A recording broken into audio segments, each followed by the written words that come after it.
Good day, everyone, and welcome to our day 2 of our Nordic conference, Gender-Based Hate, Threat and Harassment on the Internet. Again, we are coming to you live from Helsinki, Finland, and my name is Jani Toivola, and I have the great pleasure of being your host and moderator again today. The conference is arranged in conjunction with Finland's presidency of the Nordic Council of Ministers this year. And as I said already yesterday, we are very happy that we have a lot of people joining us on the conference yesterday, hopefully at least as many people also today. A lot of people from our neighboring Nordic and Baltic countries, but also people globally from all over the world. If you were joining us already yesterday, I will say welcome back. And if you are now here for the first time, I'm just saying simply welcome. And we are happy that you are here and joining us. Again, today we have a broad range of experts joining us and sharing their wisdom and their knowledge, and I hope that we are going to have a very lively, interesting conversation. Some of the people will be again joining me live here in the studio, but most of the speakers and panelists we will again today meet online. I was at home in the evening kind of thinking about the arc of yesterday and how many things and elements we covered and how many new ideas and perspectives, also hope and solutions were in the air throughout the day. We covered a lot of ground and we will cover a lot more ground again today.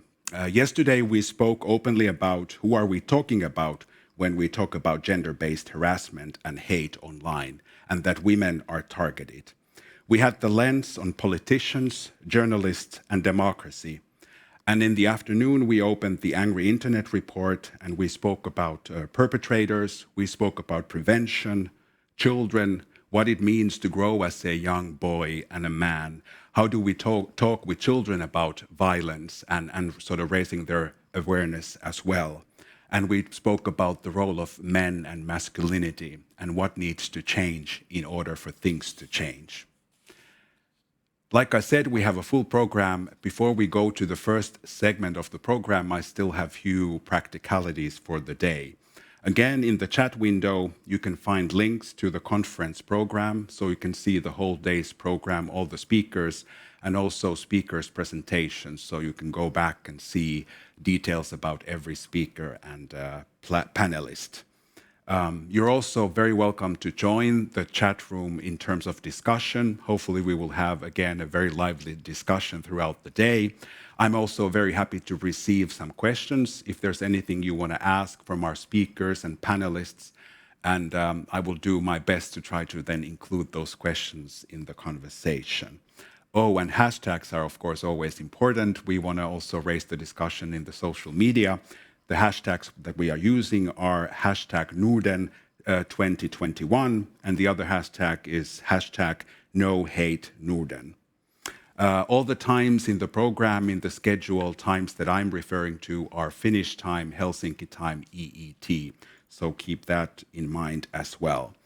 And the last bit of information, the conference will be recorded and published later on the homepage of the Ministry of Social Affairs and Health.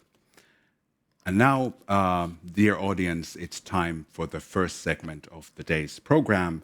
And today we're going to start with the joint keynote, Legislation Concerning Gender-Based Online Hate and Harassment in a Nordic Perspective. And the joint keynote will be presented by Maria Run Bjarndottir, Director for Internet Safety, Icelandic National Commissioner for Police. Maria is the Director for Internet Safety at the Icelandic National Commissioner for Police and adjunct professor at the University of Akureyri. She is currently finalizing her doctoral research at the University of Sussex on the impact technology has on states' role to uphold human rights obligations. Maria is the Vice Chair of the Icelandic Media Commission, the Chair of the Council of Europe Expert Committee on Combating Hate Speech, a co-founder of the Nordic Digital Rights and Equality Foundation, and sits on the board of the Nordic Privacy Center. And our second keynote speaker, Moa Bladini, Doctor of Laws, Senior Lecturer, Sweden. As a lawyer, lecturer, and researcher, Moa Bladini specializes in criminal law and criminal procedure law. Her many research projects include the report Hatred and Threats Online, a survey of the legal regulation in the Nordic countries, on behalf of the NIKK and the Nordic Council of Ministers. She is currently participating in the comparative project GENHA, Hate Speech, Gender, Social Networks and Political Parties within the program Justice Program, Just Rights, Equality and Citizenship Program, REC. She is a co-founder and board member of the Nordic Digital Rights and Equality Foundation. And now, joint keynote, Maria and Mua, the stage is yours. Thank you very much. And thank you for inviting me and Mua, and thank you for organizing this brilliant conference. I've been watching, I watched yesterday and it was very enlightening. Me and Mua have a lot to go through. And we are going to try and speak as quickly as we possibly can in order to cover our grounds. So we're going to talk about the legislation when it comes to gender-based online hate and harassment, and we're going to focus on the Nordic perspective. First, we're going to quickly talk about the international legal framework. Then Moa will cover the Nordic legislation aspect, and that is, of course, based on her extensive research. And then we have a few points on moving forward. So if we talk about technology, just in general, the internet, of course, impacts every sphere of modern life. There are, of course, some differences between countries, and that goes down to different infrastructure or different level of economic investment in the internet. But when we talk about the Nordic region, the Nordic countries are in the top 10 internationally when it comes to ICT or internet or technology adaptation. We're in the top 10 when it comes to gender equality, and every measurement measuring democratic foundations and trust within societies, we're also at the top.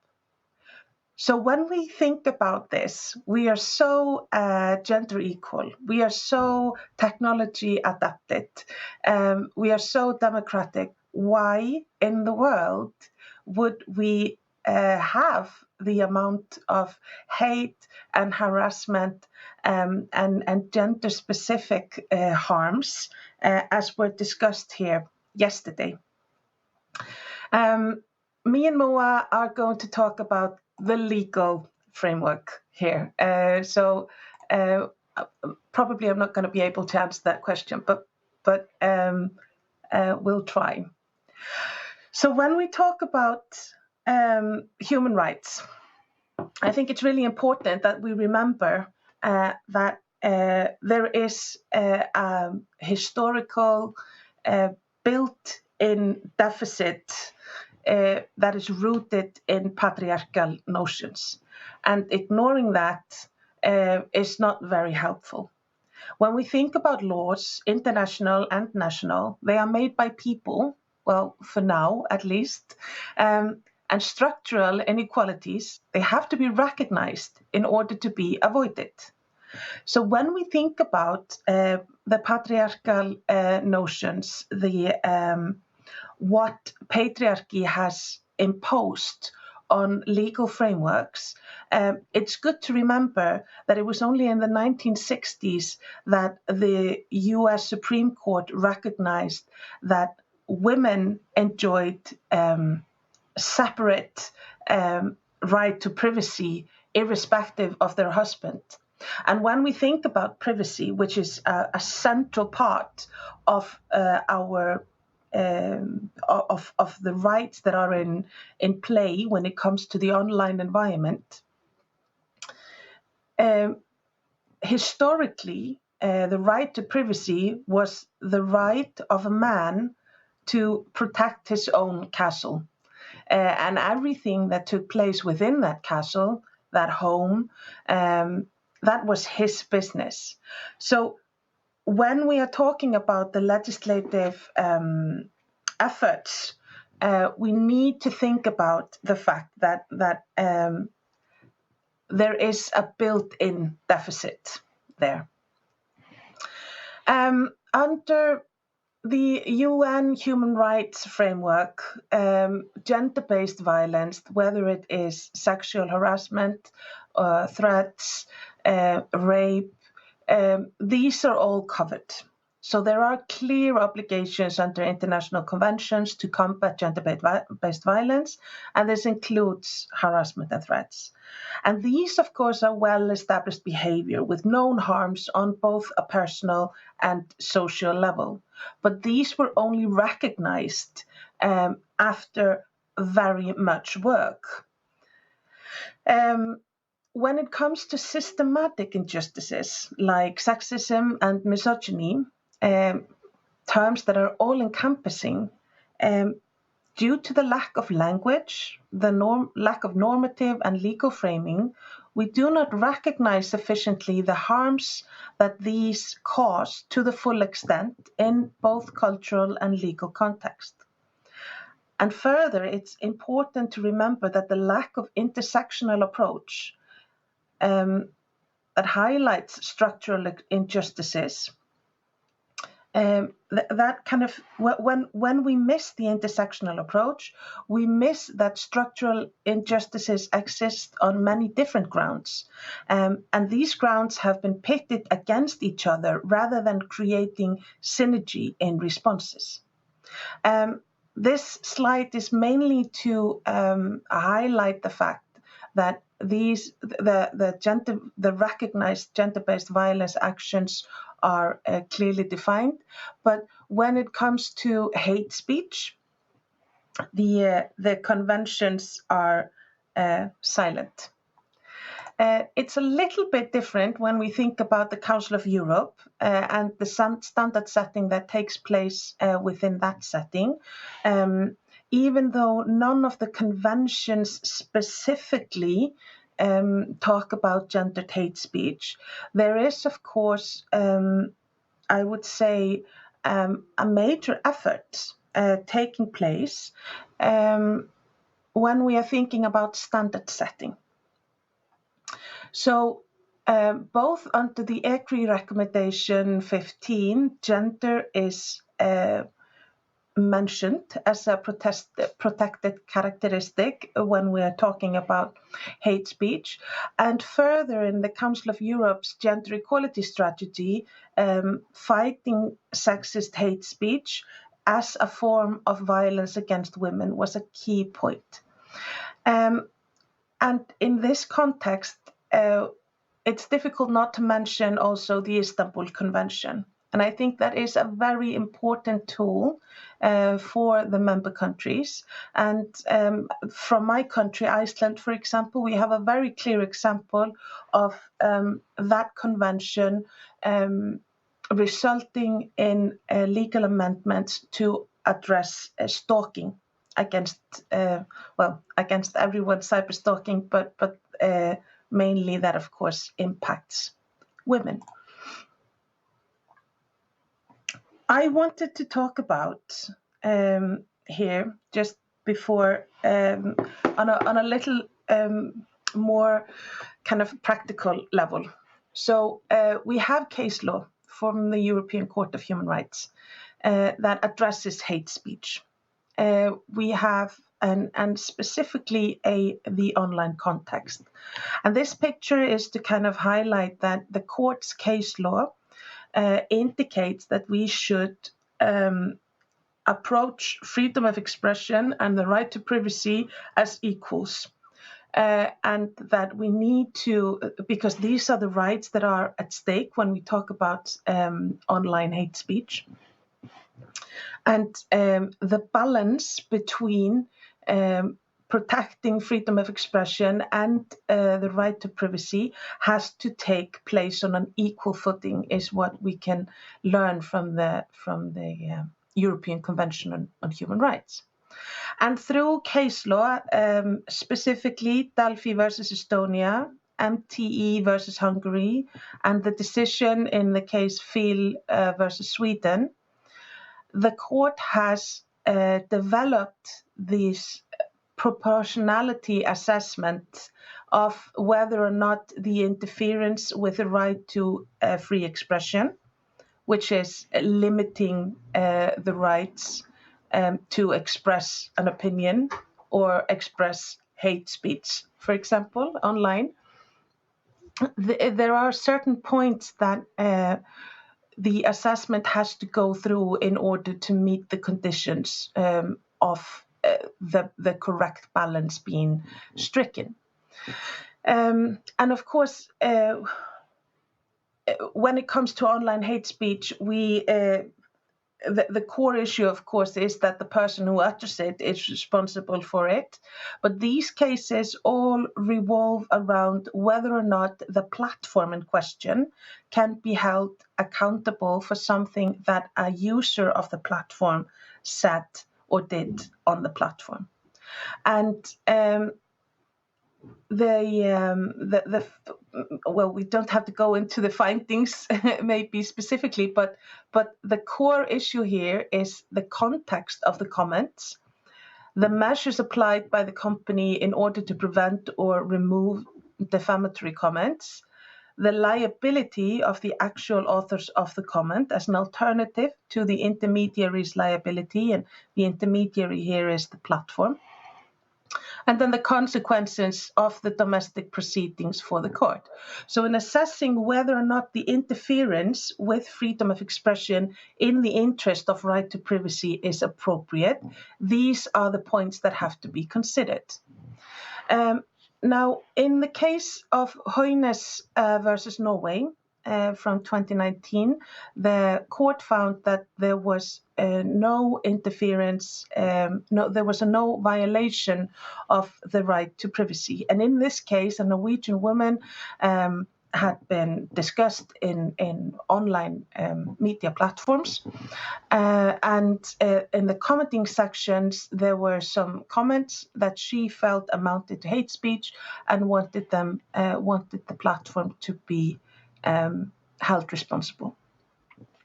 And in the findings, the European Court says that the comments in questions did not amount to hate speech or incitement to violence, and therefore it wasn't necessary to respond. But I just want to draw your attention to a direct comparison of the words that were uttered.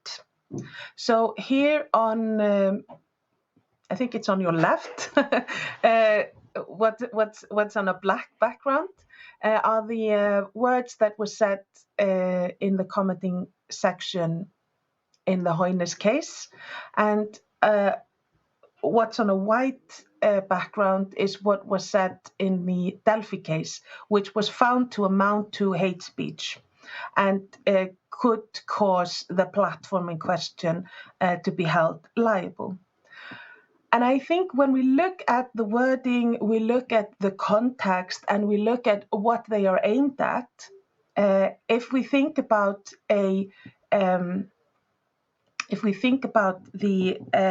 gendered dimension here, a lot of women will recognize that what is uttered on the black background could or should constitute to gendered harassment or gendered hate speech.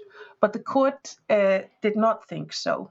But it found that rascal could amount to hate speech because of the context that it was set in. Moa is going to take over now and continue the discussion about freedom of expression and the impact on society. Thank you, Maria. Okay, thank you again for organizing this important conference, and thank you for letting me be part of it. I'm honored to be here. I will continue to speak more about freedom of speech or freedom of expression. Anine was talking a little bit about this yesterday, but I will still go into it a little bit more. Freedom of expression is usually discussed and debated in relation to non-censorship, which is the obligation of the state not to censor its citizens. This means that states must allow deeply painful statements and be extraordinarily cautious before prohibiting any of these. And maybe this is what we saw in the cases you were just presenting, Maria.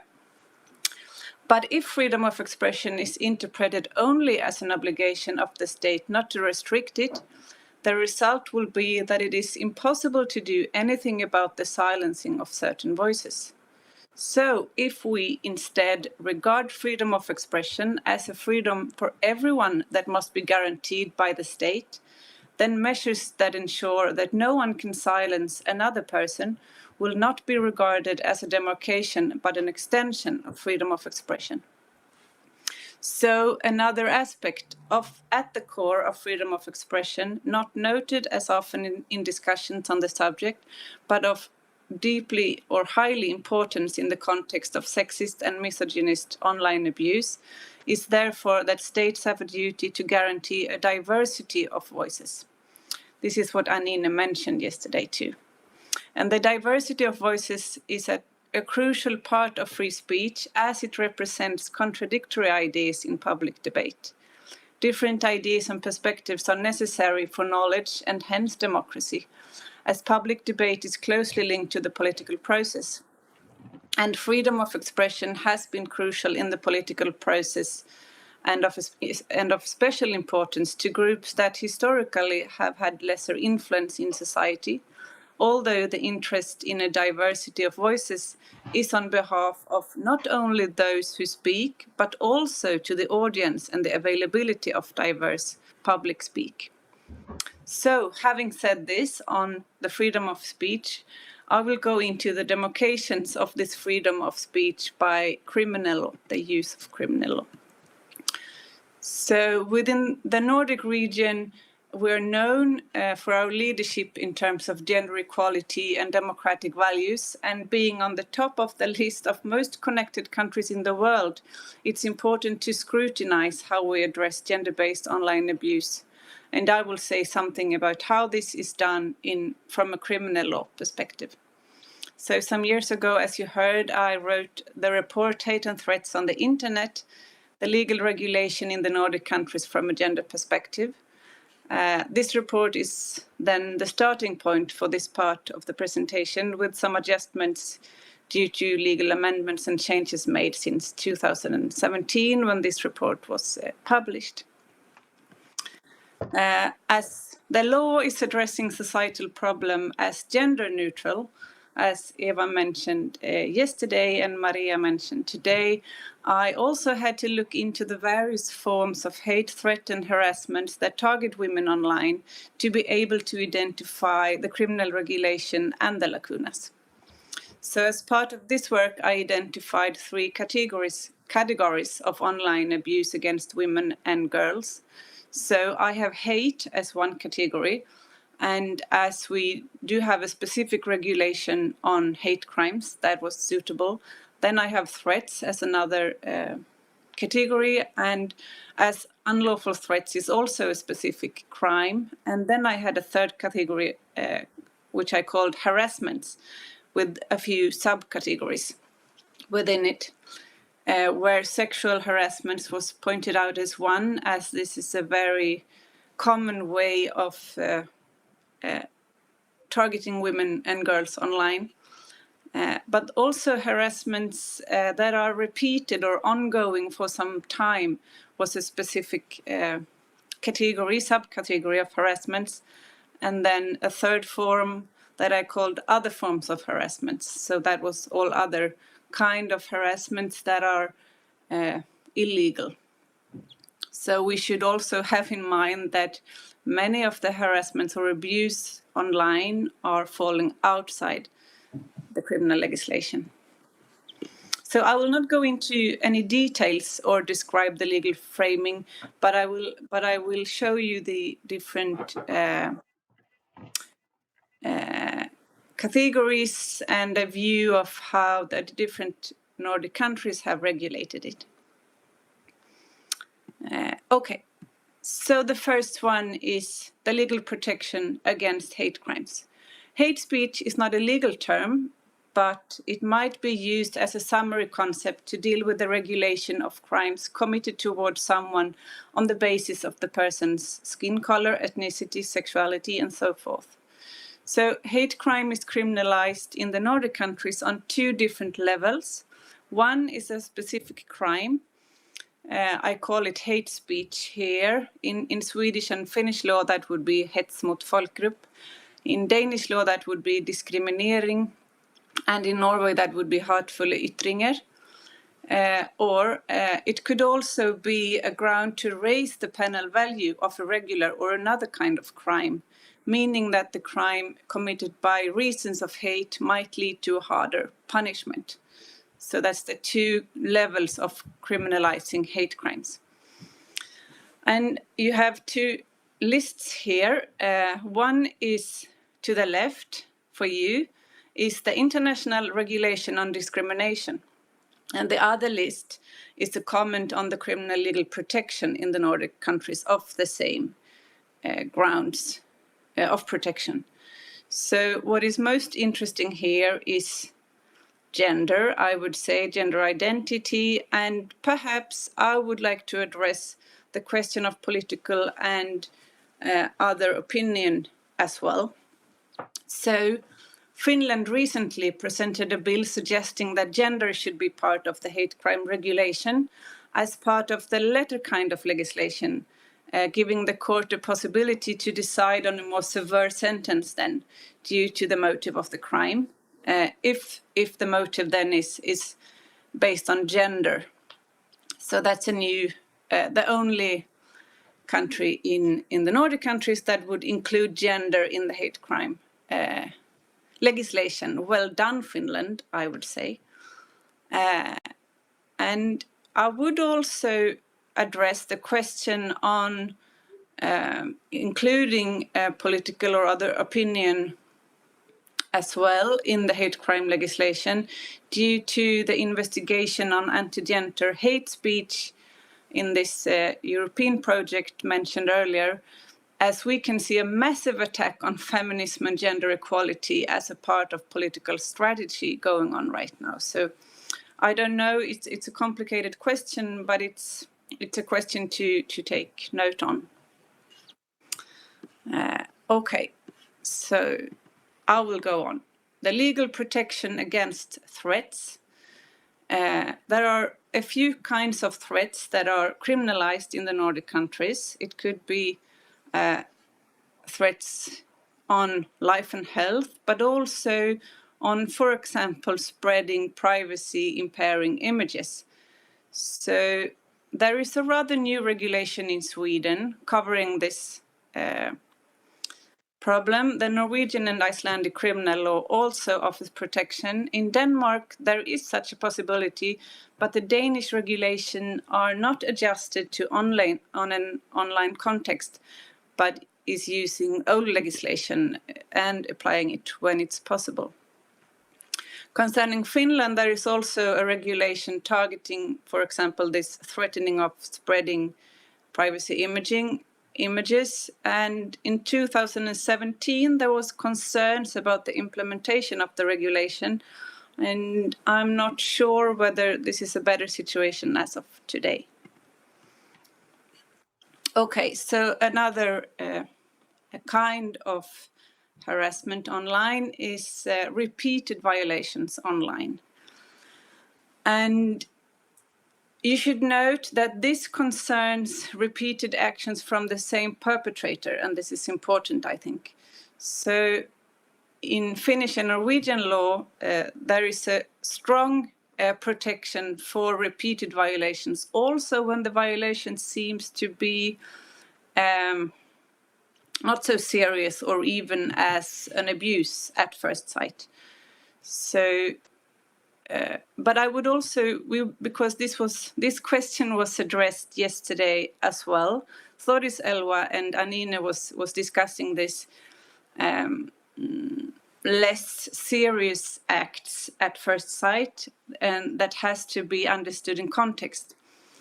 So I would like to address the question whether those acts are not perpetrated, committed by the same person, but different persons.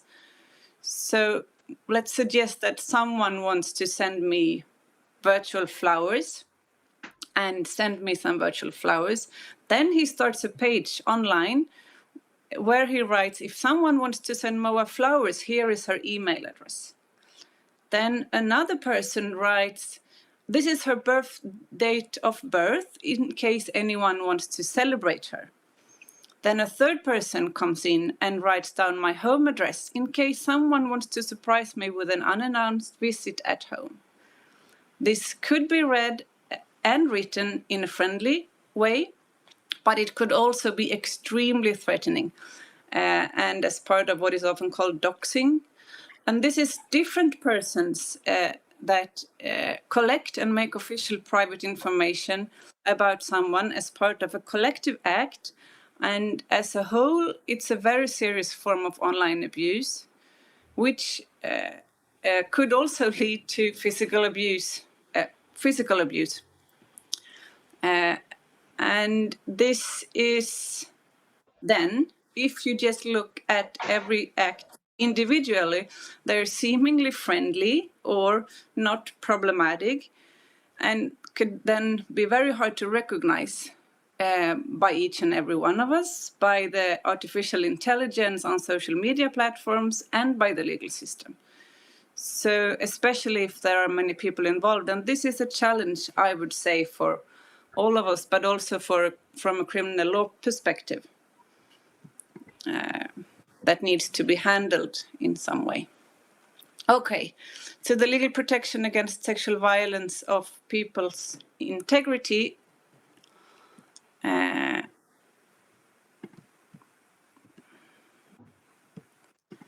is actually, I would say, the good news, because violations targeting sexual integrity of a more severe form, at least, are all covered by the criminal legal systems in the Nordic region.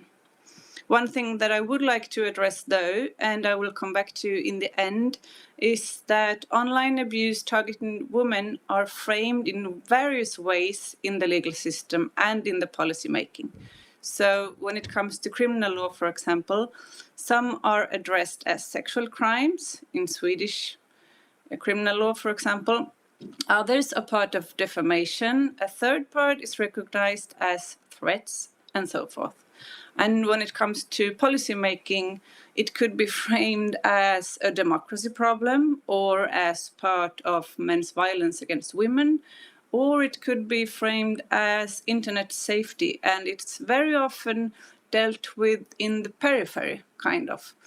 So it is in total dealt with in a fragmentary way, which makes it a bit hard to grasp as a whole. Okay, very short, I will mention some of the good examples of criminal legislation in the Nordic countries. Iceland has recently adopted a criminal reform bill aiming at protecting sexual privacy online. Maria can tell you more about it as the author of the bill. But this might be one example of a less fragmentized legislation. And Sweden has an extended regulation on the responsible subject that makes it possible to subject the person that is moderating the web page to criminal responsibility. And this is then not to handle the person who's spelling out the abusive words, but the person that moderates or administrates the page that will be subject to criminal responsibility. And this is a way to handle the problem of identifying the perpetrator, the one who is spelling out the words. So that's another possible way to both find someone responsible, and also to address the seriousness of allowing such abuse on a page that you are administrating. And Finland just passed the bill suggesting that gender should be part of the regulation of hate crime. I think this is much welcome. Thank you, Finland, for this. And then Finnish and Norwegian law has the strongest protection of repeated violations. So those small violations that might not appear as abusive could be regarded in and addressed in context. Okay, so Maria, I will give the word back to you for a while. Thank you. I know that we are pressing on our time restraints, but we just wanted to finish with some final points. I think to sum up, this is what the situation is. Online abuse in any form is gendered, but the legal response to that online abuse is gender neutral. And of course, specifically in the Nordic region, we pride ourselves in the Nordic legal tradition of being objective. And, there's literature about how objective the Nordic legal framework is. But if we do not recognize the systematic harms that are taking place, the legislation is hardly meeting its purpose. I wanted to mention just quickly the efforts, in addition to Finland and the amazing effort that is taking place in Finland with regards to gender as hate crime. There's also efforts taking place in England and Wales to reframe sexism as gendered hate speech. And the Nottinghamshire Police in England has led this project by adapting their approach to street harassment and catcalling, for example, by reframing gendered kind of misogynistic and sexist speech as hate speech in their approach, and with great success. So there is the UK Law Commission has recently published a proposal to add the characteristics of sex and gender to hate crimes law.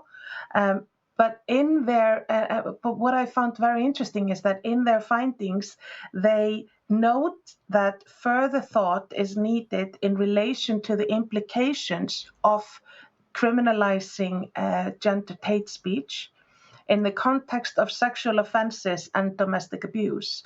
Because, of course, these recognized harms, the gender-based violence recognized harms, are, of course, rooted in sexism and misogyny. Just to give you a counter view on framing sexism as misogyny and sexism as hate speech. Liz Kelly, of course, needs no introduction. She is the legal scholar who introduced the continuum of violence. She's a world leader on legal thought on gender and gender-based violence.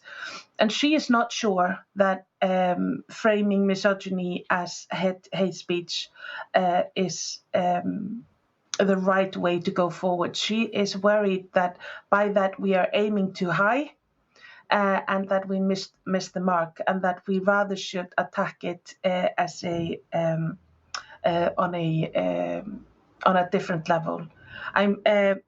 I just wanted to kind of highlight this, that there are different opinions within the feminist legal discourse internationally or on a European level on this issue.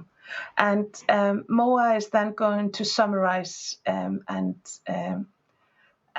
finish our presentation that has gone a tiny bit over time. Thank you, Maria. Just a few concluding words. what we can see is a reproduction of unequal gender order online, and also the fragmentary character of the legal protection and the policy making for protecting women online. And the criminalization on online sexist abuse has the character of a patchwork quilt arrangement, I would say. A consequence of this fragmented criminalization is that it becomes harder to address and recognize as sexist, and hence be part of the prioritized problem of violence against women. And the consequences for this are normative, discursive, and material. If acts are not recognized as illegal, they are not regarded as serious enough, and material consequences as the women targeted do not have access to the criminal protection, and the silencing of voices online is a threat to democracy, as already discussed yesterday. So having said this, I would also like to say that criminal law is not the main or only way to deal with societal problems. But I think in this case, it's important to use the system that we have. Okay, thank you. Thank you, Mua and Maria, for offering us this very important legal framework and sort of showing us that there is progress maybe happening in stages, but also a lot of work still to be done. And one very powerful sentence that stayed with me was that sort of the legal response is still gender neutral, even though abuse is gendered. I would assume that there are people who are going to have a lot of questions, so hopefully you have a little bit of time to maybe stay online and chat and have a conversation with people. But in terms of program, we have to move forward to our commentators. So we will be having 3 commentators. First, the stage will be taken over by Asha Allen. Allen is a policy and campaigns officer at the European Women's Lobby, where she coordinates EWL's work on combating online violence against women and girls, including the Her Net, Her Rights, Prevent, Protect, Promote, Project. As well leads advocacy towards the EU institutions to combat online violence as part of a broader framework to eradicate the full continuum of VAWG. Asha is a human rights advocate with a unique international background, who is also currently shaping EWL's advocacy and policy strategies on gender mainstreaming digital policies at European and international level. Please welcome Asha Allen. Good morning, everyone, and thank you very much to the organisers and to the previous speakers for the intervention, and thank you very much for the introduction. Just to pick up from that introduction, to reintroduce myself, I'm Asha Allen, a Policy and Campaigns Officer at the European Women's Lobby. We are the largest umbrella organisation of women's civil society in Europe, and we count on over 2,000 member organisations for the last 30 years advocating for the realisation and the complete realisation of women's rights in Europe. Over the last 4 years, we've been working very diligently on this issue of online violence against women and girls through our Her Net, Her Rights project, originally initiated by a report that turned into a training developed in cooperation with our Observatory on Violence Against Women and Girls, which is a formation of 45 experts from across Europe who inform us of the burning issues and work with us to develop our advocacy strategies on violence against women and girls and presenting legislation forward and solutions as well.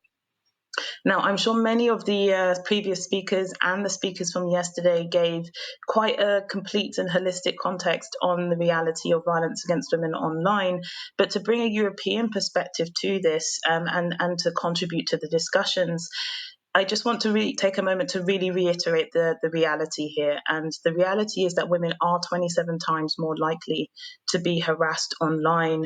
And this is particularly worse if you're a woman living with intersecting forms of discrimination. For example, Black women receive 84% more abuse on Twitter than their white counterparts. And this isn't even touching into the reality for women politicians, women human rights defenders, and activists online. online. And the consequences are already very clear. The European Institute for Gender Equality released a report just 2 years ago showing that in Europe, 51% of young women are hesitant to engage online because they are fully aware of the reality of abuse that they are likely to face when they engage.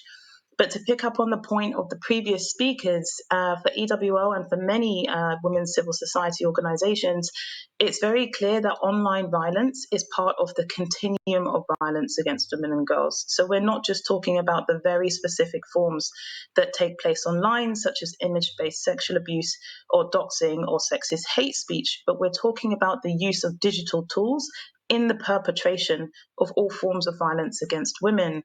For example, 45% of domestic violence survivors have experienced some form of abuse online during their relationship.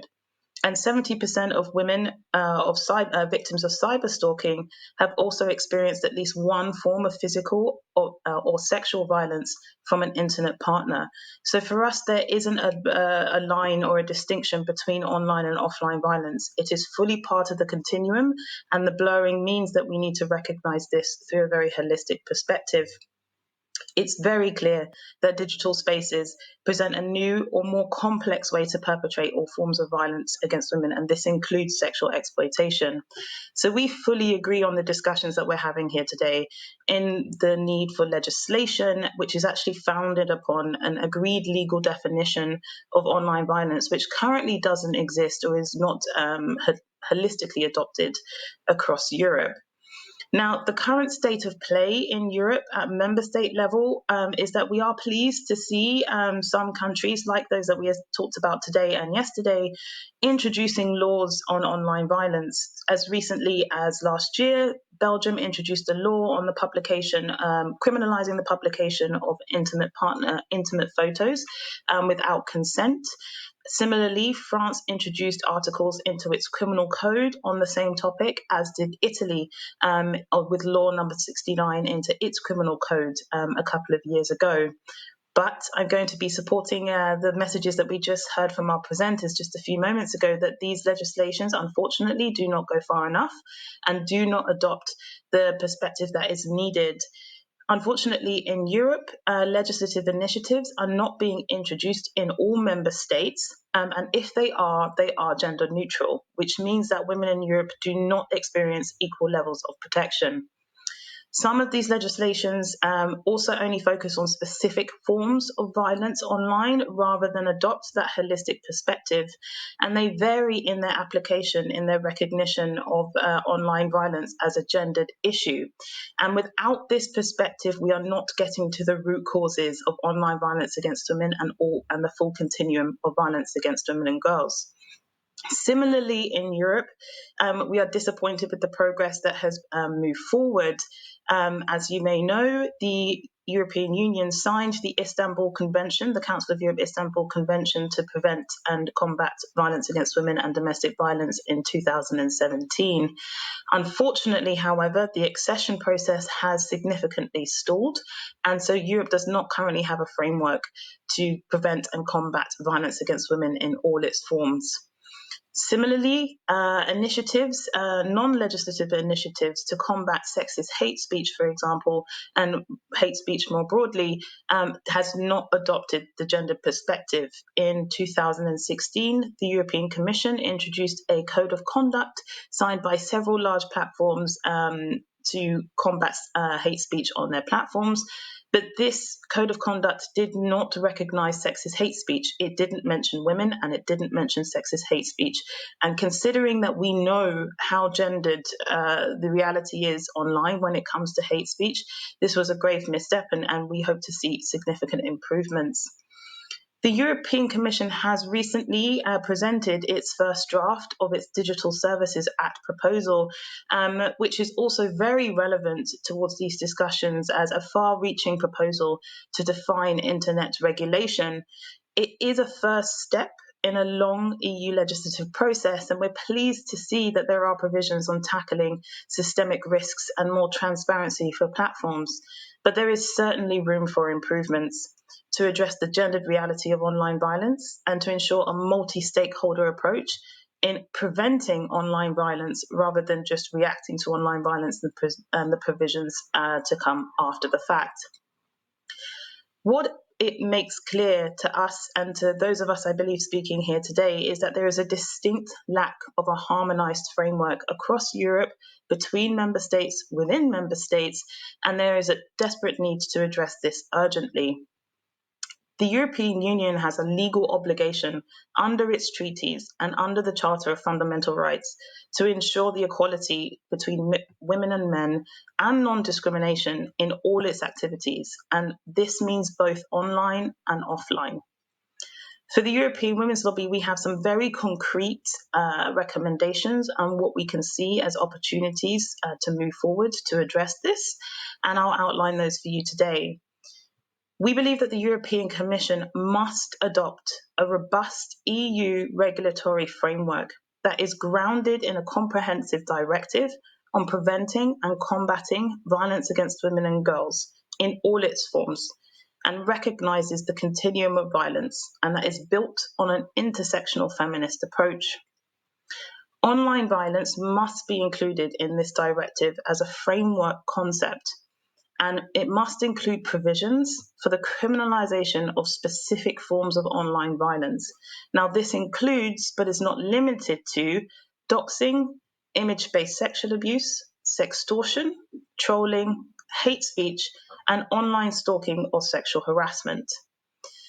As mentioned before, we believe that the EU has the opportunity to define online violence, and we would very much like to highlight here the recommendation from the UN Special Rapporteur on Violence Against Women and Girls in her report of 2018, where she classifies, and I'll quote, any act of gender-based violence against women that is committed, assisted, or aggravated in part or fully by the use of ICT, such as mobile phones and smartphones, the internet, social platforms, or email against a woman because she is a woman or affects women disproportionately constitutes online violence against women. What we believe is that this directive would act as a cornerstone for the harmonisation of existing and upcoming legislations touching upon forms of violence against women and girls, including the European Union Strategy for Victims' Rights, which has its outline from 2020 to 2024. We also believe it needs to be harmonised with the Anti-Trafficking Directive, referring specifically to the experiences of sexual exploitation online and recognising the conclusions of the Europol report of 2015, which outlines the situation of trafficking in human beings, which highlights how much the digital sphere is being used to facilitate this grievous crime. And similarly, and lastly, the Digital Services Act proposal, which I just mentioned, which is being discussed at this moment in time, and again, can be very much harmonised with this proposal on this directive. And of course, any initiative in regards to hate speech and crime, which again, there are discussions going on in the EU, and as mentioned previously by the speakers.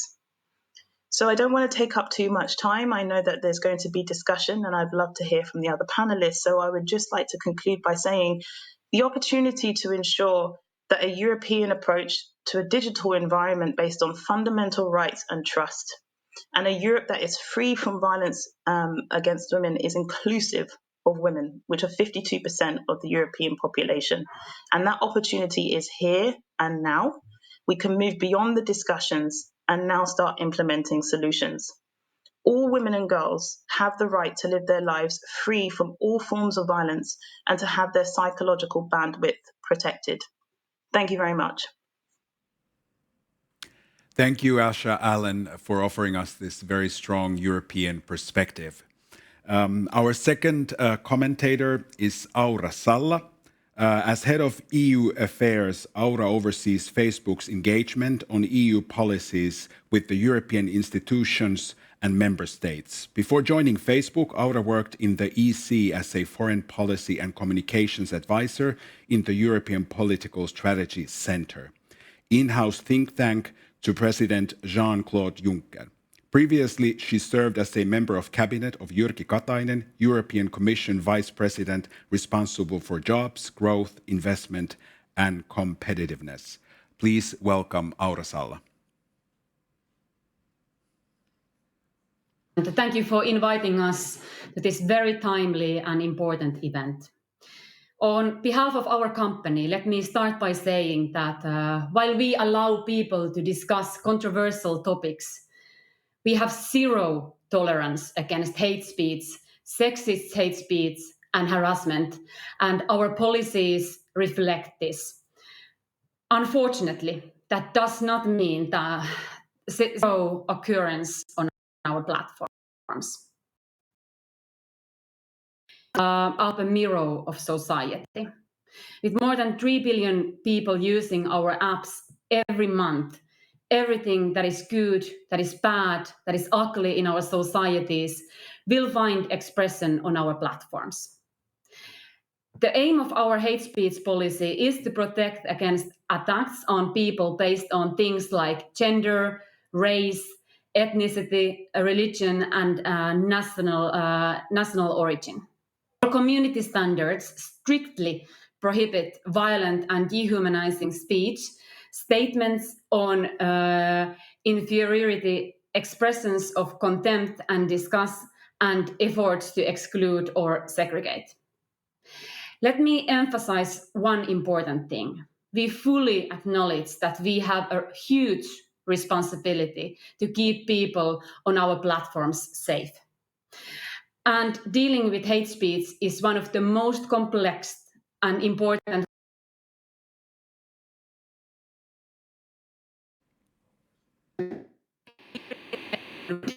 work.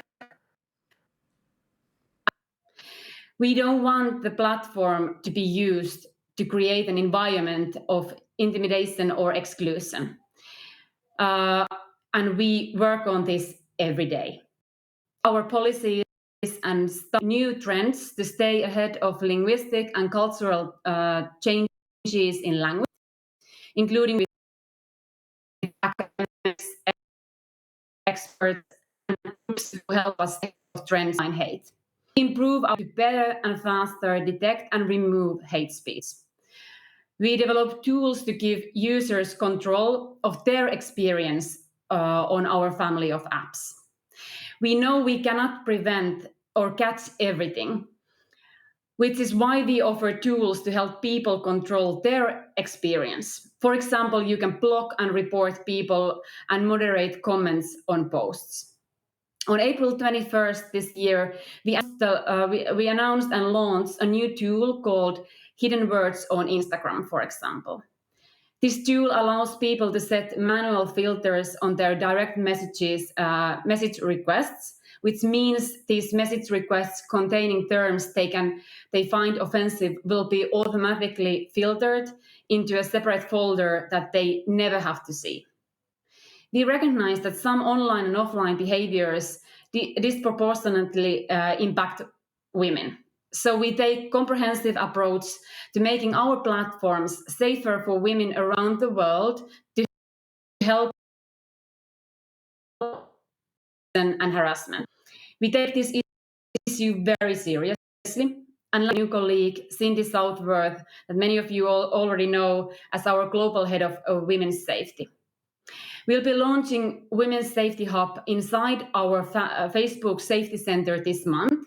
That women, policymakers, journalists, activists, and abuse survivors have one place to go and find all our tools, resources, and supports. And during COVID-19, we worked very closely with UN Women and different NGOs in different member states to address the shadow pandemic, to help victims of domestic violence to find national help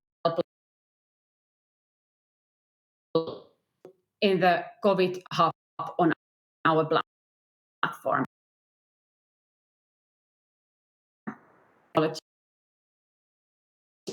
Is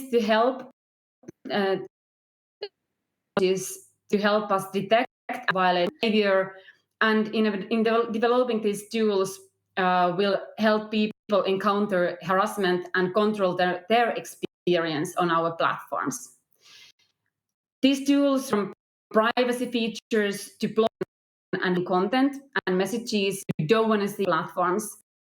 And we have also started using AI to warn people they are about to post something that might be harmful. Let me conclude by saying that Facebook does not benefit from hate in any way, the opposite. Our users or businesses advertising on our platforms don't want to see it. And we have no incentive other than to remove it when we find it. This is our responsibility. Thank you so much. Wonderful. Thank you very much, Aura-Salla. There was a little bit of technical challenges, but hopefully we were able to hear most of the speech. But also, if you are able to stay for a little bit online, then maybe people can clarify things if there was something that was left out or was left sort of unclear. So hopefully we can continue the conversation online. We will move on now to our third commentator, Linnea Clarsson. She is a human rights activist and former professional handball player who has created the Instagram account Assholes Online, where she highlights and fights online violence and harassments. She also holds a Master of Law degree from Stockholm University. Please welcome Linnea Clarsson. Hi, thank you. I'm so happy to be here.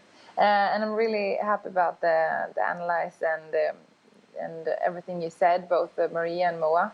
And I actually really want to chime in on what Asha and Aura already say and like the analyze they do.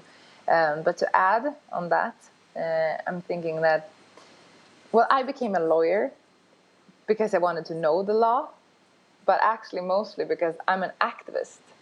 So I want to change the law. And when we're speaking about that topic, I believe that in countries like the Nordics, it's so important to understand that even though we have a lot of laws in place, a lot about the things will really actually be about the implementation, how the laws work in practice, getting concrete.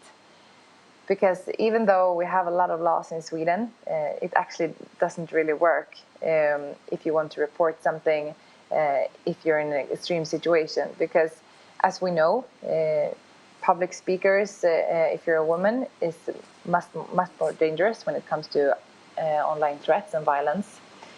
So concrete, it's not really possible for a woman that's a journalist or a young politician or like me. I work as a human rights activist, so I write and I debate. If you write something, you can get hundreds, dozens of threats within an hour. And today it's impossible to just go to the police and be like, I want to report everything in this thread. All the comments that are illegal need to be reported. I think those kind of solutions where you are more realistic will have to be like a reality in the future to actually be able to protect the users and to protect our society. Because right now, in practice, now you have to go and show them every picture, oh, okay, I want to report this picture and this picture and this threat, and then you have to have a hearing about every single comment. And for that, it's not really realistic. I don't think the law is up to date at all, and definitely not the system either, where people are supposed to work in it. Because I do believe, from the experience that I have, that there are a lot of polices and people within the court that wants to be part of change. But right now, we need to prioritize and give them the resources to actually do that, both when it comes to how many people are working with it, but also the technique that they're actually having.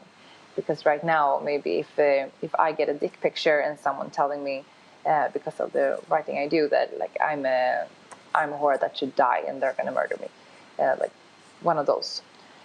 Then I have to go to the police. I have to sit there. I have to wait. I have to show them every picture and send an email to every threat. And if you write something that's explosive, like men and women are equal or something like that, then maybe you can get a lot of threats on the same day. And for that, unfortunately, we don't even get close to as many reports on online threats that is possible. And as we say, and as you talked about, Asha, We need to have more transparency and collaboration from the platforms, so that they actually is possible to get these people convicted. Because right now I know that a lot of people does not report because they don't really feel it's important, because it's not going to lead to anything anyway. And I think that one of the big things to have like this international collaboration that you were talking about is that we need to really prioritize and have a new perspective on online threat, to understand what this does to people, that's a real threat against democracy. And I do believe that we're silencing voices, which is like extremely severe, and we don't really see it like that. And I believe that that's one of the reasons why the police doesn't have those kind of resources yet. And and this is, of course, especially women, as you said, and especially women that are also in other way forms of discriminated. So to be able to give women a voice, a safe space, safer space. I don't believe there are any safe space for women, unfortunately. I really do think that we have to like change the perspective of what online threat actually means. It's a threat against our democracy and all the women, actually.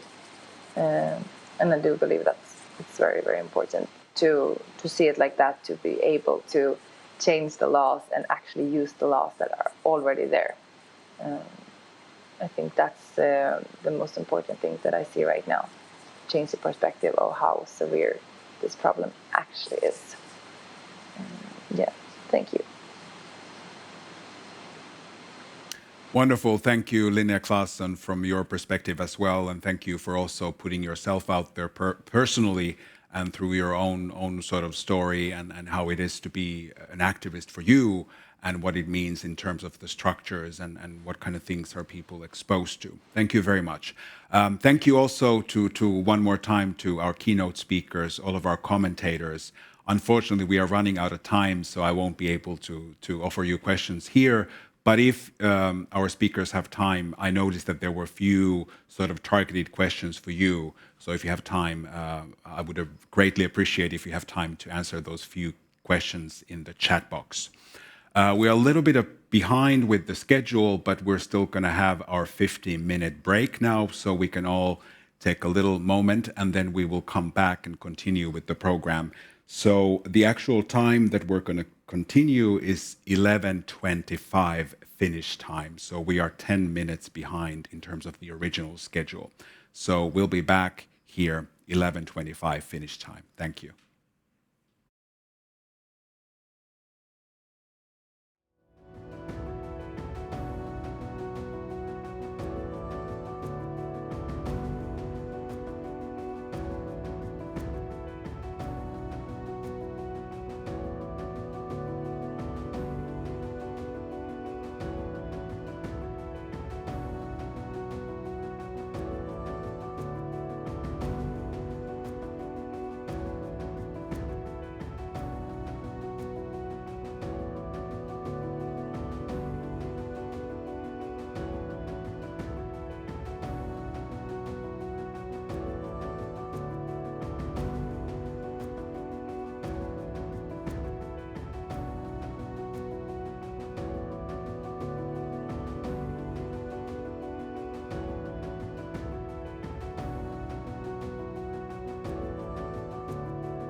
Once again, welcome back. Hope you had a refreshing little break.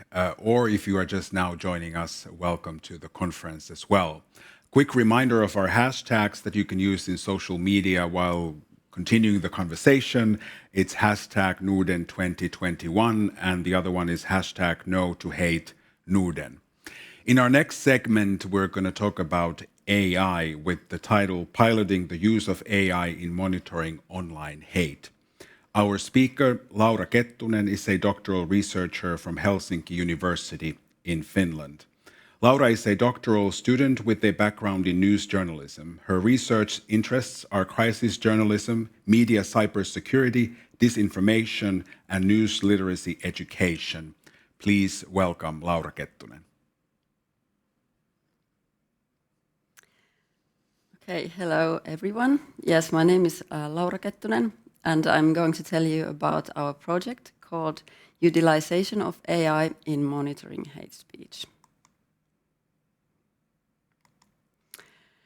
This pilot project is part of Ministry of Justice's Facts Against Hate project. It's a study conducted by an AI company called Utopia Analytics. The report is written by me and Mari-Sanna Paukkeri, who is the CEO of Utopia Analytics. In the study, we tested the possibilities of AI to recognize hate speech in online environments. The approach was to use human evaluation to determine hate speech and teach AI to recognize it. We wanted to understand what are the main channels of hate speech and if hate speech differs between platforms. The hate speech definition was done by me. It is based on academic research in social sciences, and it's not restricted to what AI can or cannot learn. I produced categories of hate speech and made annotations on social media posts. These examples were used as training data for an AI tool. The dataset consists of 12 million comments and posts from September-October 2020. So the definition of hate speech consists of 4 main categories and their subclasses. Firstly, hate speech related to personal characteristics. Hate speech means degrading, humiliating, threatening, hostile, aggressive, or dehumanizing expressions that are related to personal characteristics. Age, gender, sexual orientation, ethnic background, religion, political opinion, physical functional capacity, appearance, nationality, or other.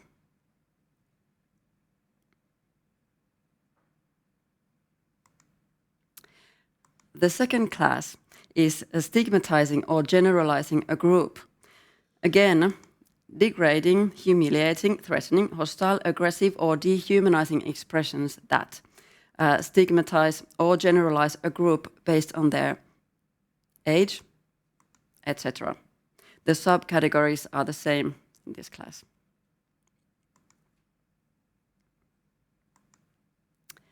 The third class is hate speech that targets professionals, focusing on personal characteristics rather than professional role.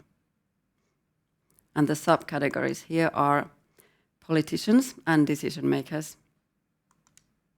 public servants, journalists, prosecutors and law enforcement authorities, researchers, public personalities, persons working for a cause, or other.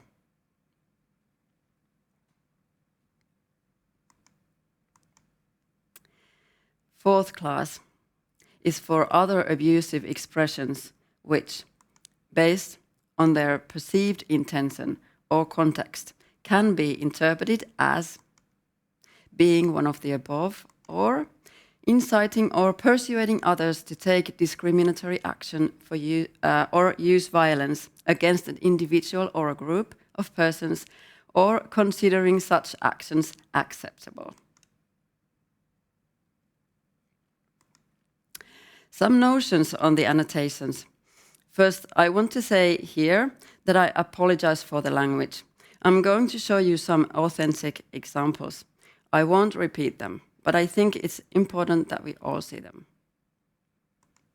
There are some words that were categorically interpreted as hate speech. Also, some words that were found in degrading but also positive contexts. Cases where, for example, ethnicity or sexual orientation was used as an insult were put in category 4. And it's good to keep in mind that the material contains a large amount of posts which were in the grey area. I have made my best to try to reach the intention of the comment, for example, whether the point seems to be political argumentation instead of an insult.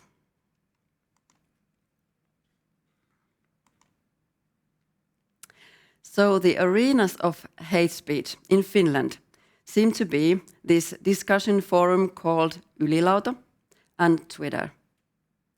The data indicates that the volume of online hate speech in Finland is approximately 150,000 posts a month, which makes 1.8% of all posts. The AI detected almost 300,000 hate posts, 97% of which on this forum that is known in Finland of being controversial, called Ylilauta. Of social media platforms, Twitter and Instagram had most hate speech. But it's important to note that our data does not include non-public Facebook or other non-public social media. The results might look different if it did.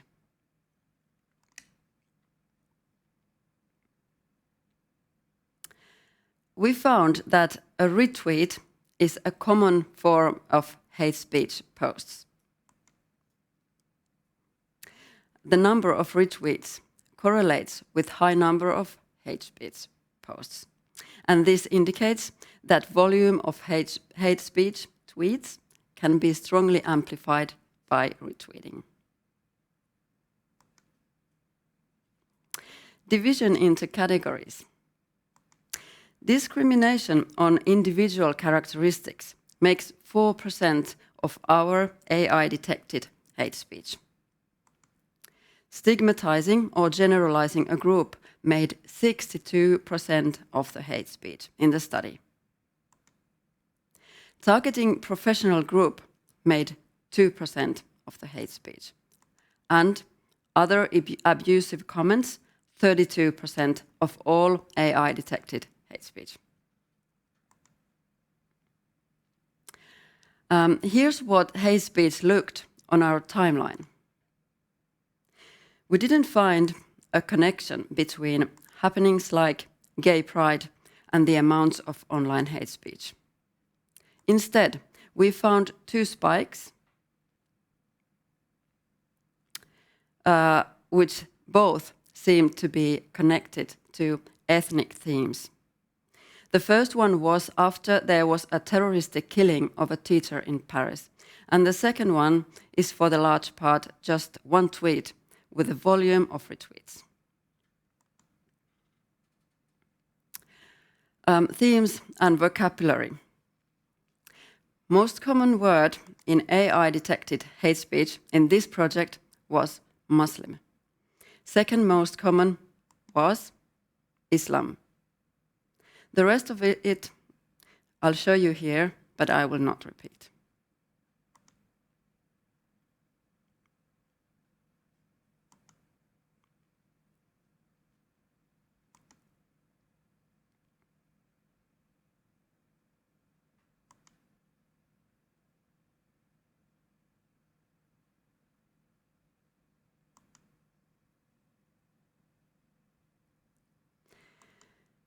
Here are the most common words in the main hate speech categories.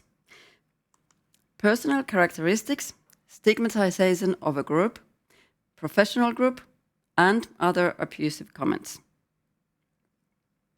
Focusing on gender, it seems that personal characteristics and other insults would be the categories here with most hate speech. But also my personal observation doing the annotations was that professional group was also one category where the gender came up, especially related to politicians.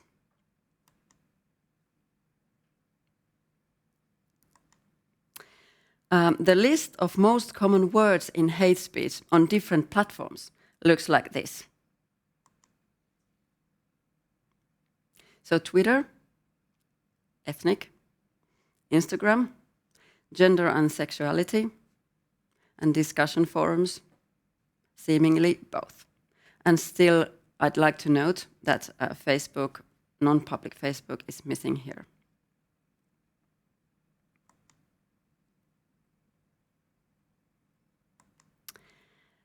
We also did a small data subset with further classification.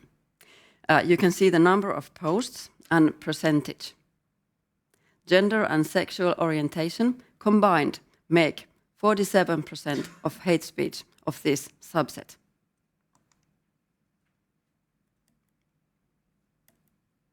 Finally, we found that a large part of hate speech is produced by a relatively small number of social media users. The 10 most common usernames in the dataset produced 11% of all hate speech. In total, there were 2,303 usernames. And in the end, our project can be found in this address, and an English version will be available soon as well. If you have any questions on the machine learning or calculations, please contact the Ministry of Justice or Utopia Analytics CEO Marisanna Paukkeri. Thank you. Thank you, Laura Kettunen, for your very interesting presentation on the potential of technology in the future in terms of combating online hate. Very interesting, and I'm happy that you also shared your contacts, because for sure people are going to want to reach into this information more, and for sure there's also going to be questions. So thank you very much. Thank you. We will move now to our next panel discussion, and the purpose of the next panel is to discuss the means of police authorities to combat and address gender-based online hate speech. And we have 4 panelists. I'm going to first introduce three panelists. I'm going to introduce our panelists, and then we will move on to the conversation. First, we have Måns Enquist, Chief Superintendent, National Police Board of Finland.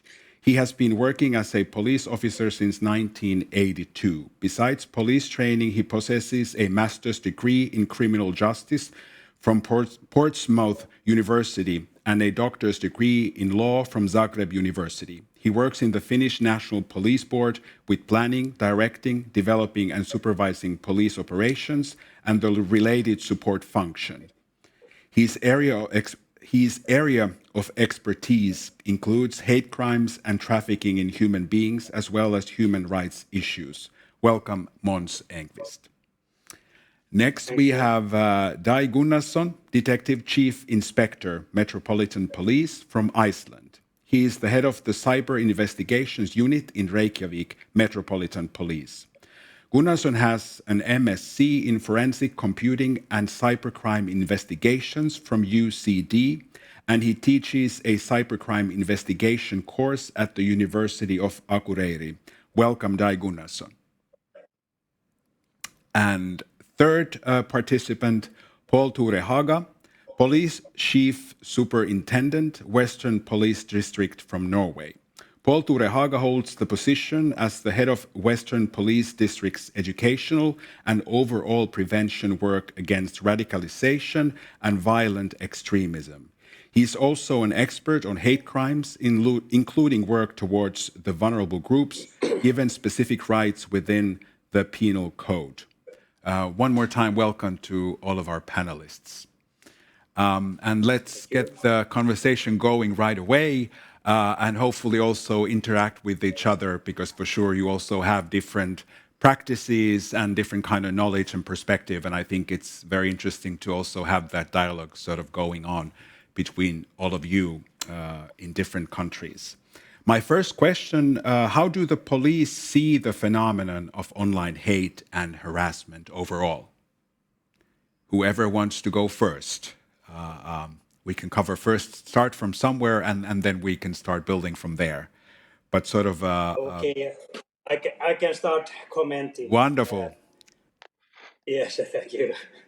Yes, from the Finnish police perspective, we are very worried about the situation, of course, and we have been following online hate for quite a while, and we have a big set of internet police officers who work on a daily basis online with a public police profile, and their job is, of course, to detect and at the same time as they are sort of a low threshold connection to the public, and they can advise the public about what is acceptable and what is not, and what is illegal online.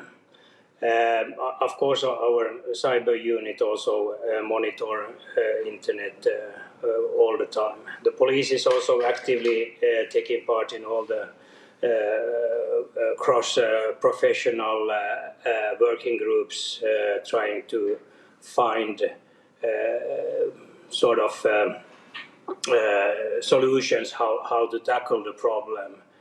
And sometimes, of course, the police feel a lot of pressure because this huge problem,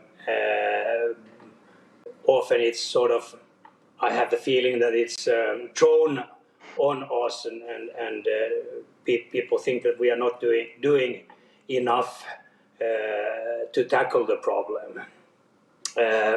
But we are very worried, and we know what kind of consequences hate crime altogether can cause, not only to the group sort of targeted, but also individuals. But I get back later on about the problems on moving around on the internet, and then also a little bit about the legal framework. Wonderful, thank you. What about in Iceland, Dag Gunnarsson? Do you want to continue from here? Yeah, yeah, sure. So we just recently have had 3 legislations which have quite, I think, affected this area. Unfortunately, I think, like in Finland, they are constantly monitoring online and trying to find on different platforms. Here we are more. People come to us and press charges, and then we go into it. We are not trying to find it yet, but hopefully we will soon, as our cyber unit will grow. But the 3 legislations which have already actually been mentioned, at least 2 of them, which is the legislation regarding stalking. I think it was mentioned before, which was just this year, and also regarding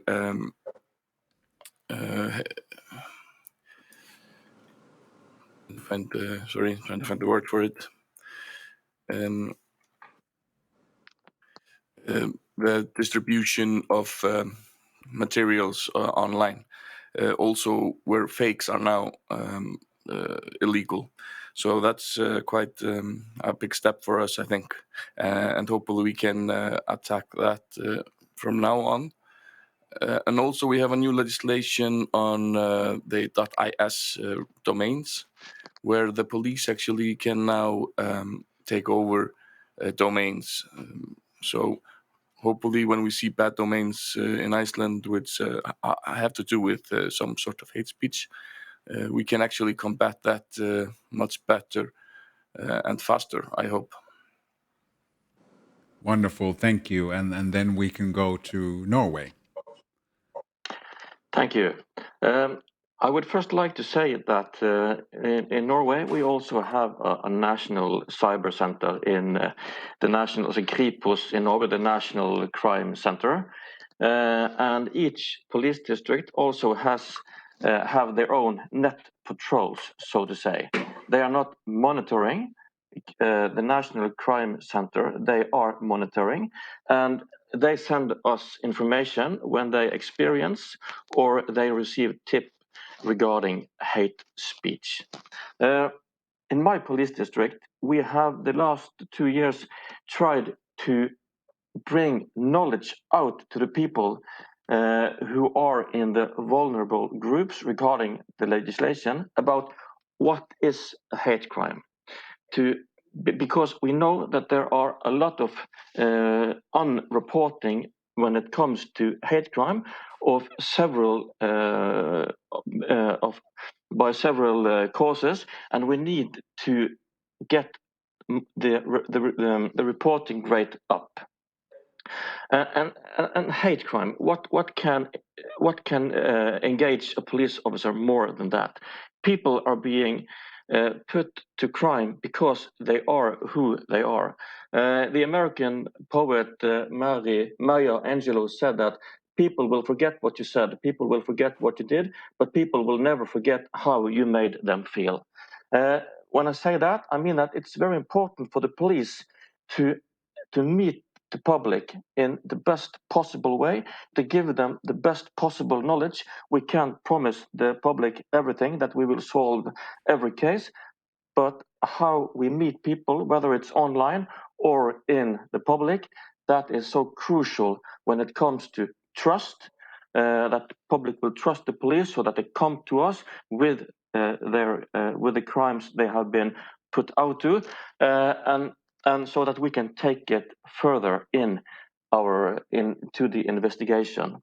But the preventing work is mutual important in my opinion. But shortly, regarding the legislation, gender is not put into the Norwegian legislation, so that being a woman in itself will not protect you in our penal codes regarding hate crime. But of course, there are other penal codes in our law that will protect you as well. But again, extremely important topic to talk about. Thank you. Wonderful, thank you. Let's go to more concrete level, maybe if you can all open from your own perspective, sort of what are the elements, how is police in practice working with these issues, combating hate crime online? Is it which divisions, are there more than one, and maybe also how is the communication between possible different actions or divisions? Well, I might have sounded a little bit too positive in the beginning when I said that we are monitoring the cyberspace. We do that, of course, and a lot of the work is preventive work, and that is our main task for the police in every sector to prevent crime. But when you detecting online, there might be restrictions, legal restrictions, how to continue and how to dig deeper into it. And then we have to remember that most of the crimes that are categorized as hate crimes, or actually hate crime could be any crime in the penal code if there is the hate motive, and you can then get an enhanced sentence.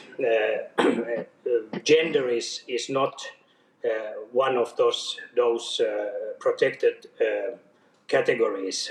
It's more ethnicity and sexual identity and so on.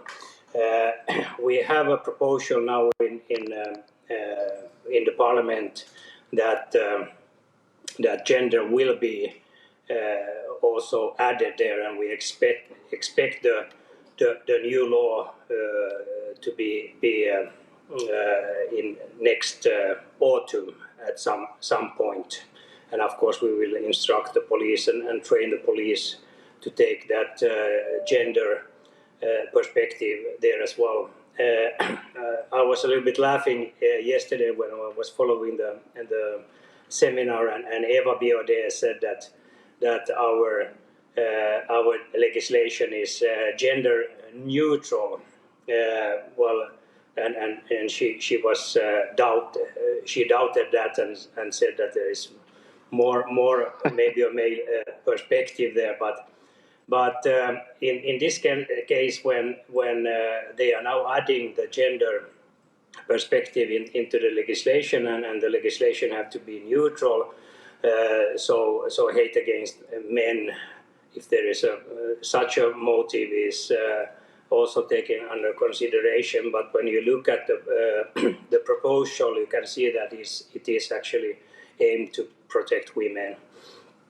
How to be able to show the motive is always very demanding, and when you bump into this kind of hate, of course the police work is to detect and investigate illegal hate speech. We have to differ there as well, because all that is existing online is not illegal, although it's in a gray area.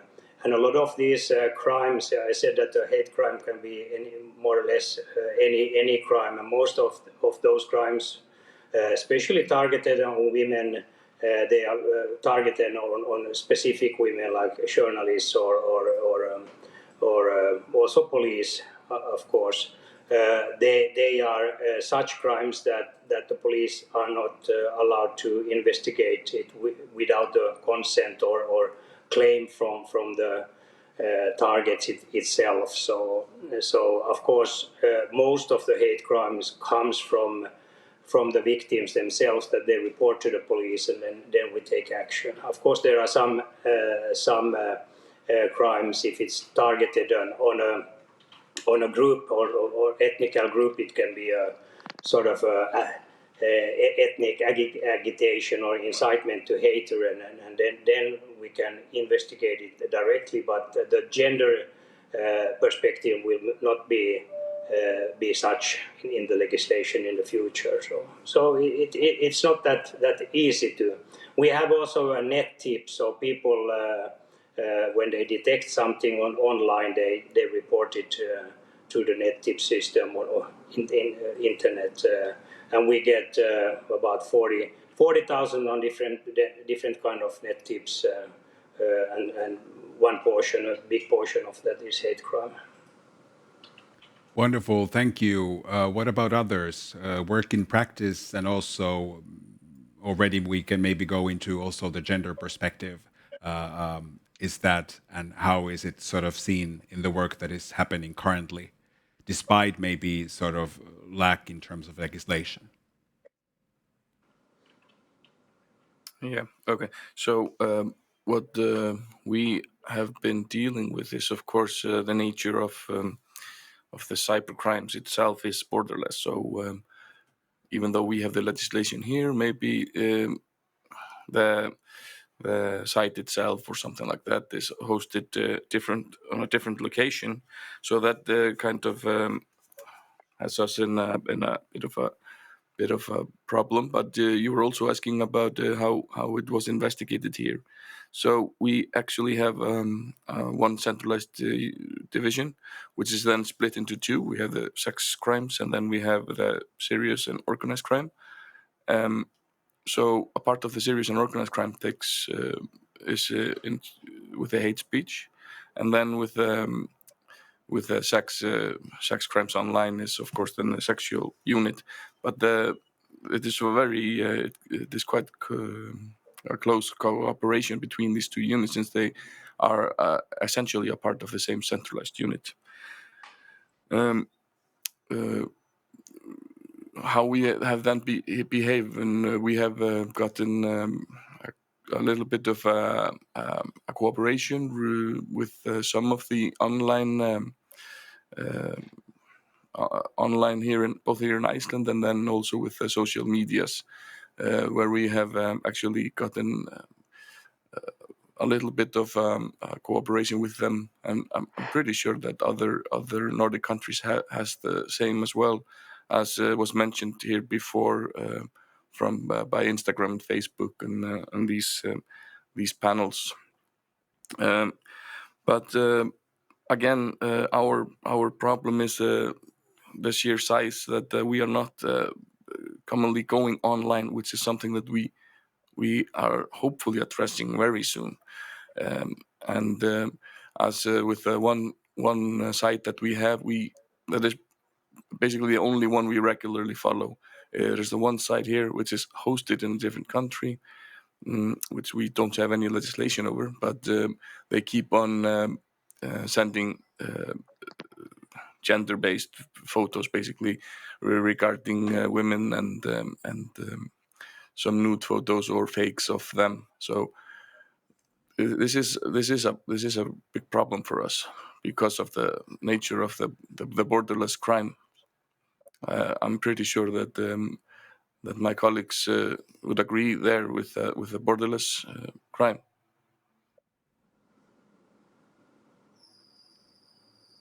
Yes, go ahead. Thank you very much. I would like to first say that in Norway, we have in the capital Oslo, we have a unit there who are Norway's specialized group in investigating hate crime cases, and they are also the head unit in Norway who have the utmost competence in hate crime. When I look at the statistics for 2020 for our capital regarding hate crime cases, I saw that only 11% of the cases happened online. Regarding when the women are being insulted, they are also fornærmet. Women are less likely than men.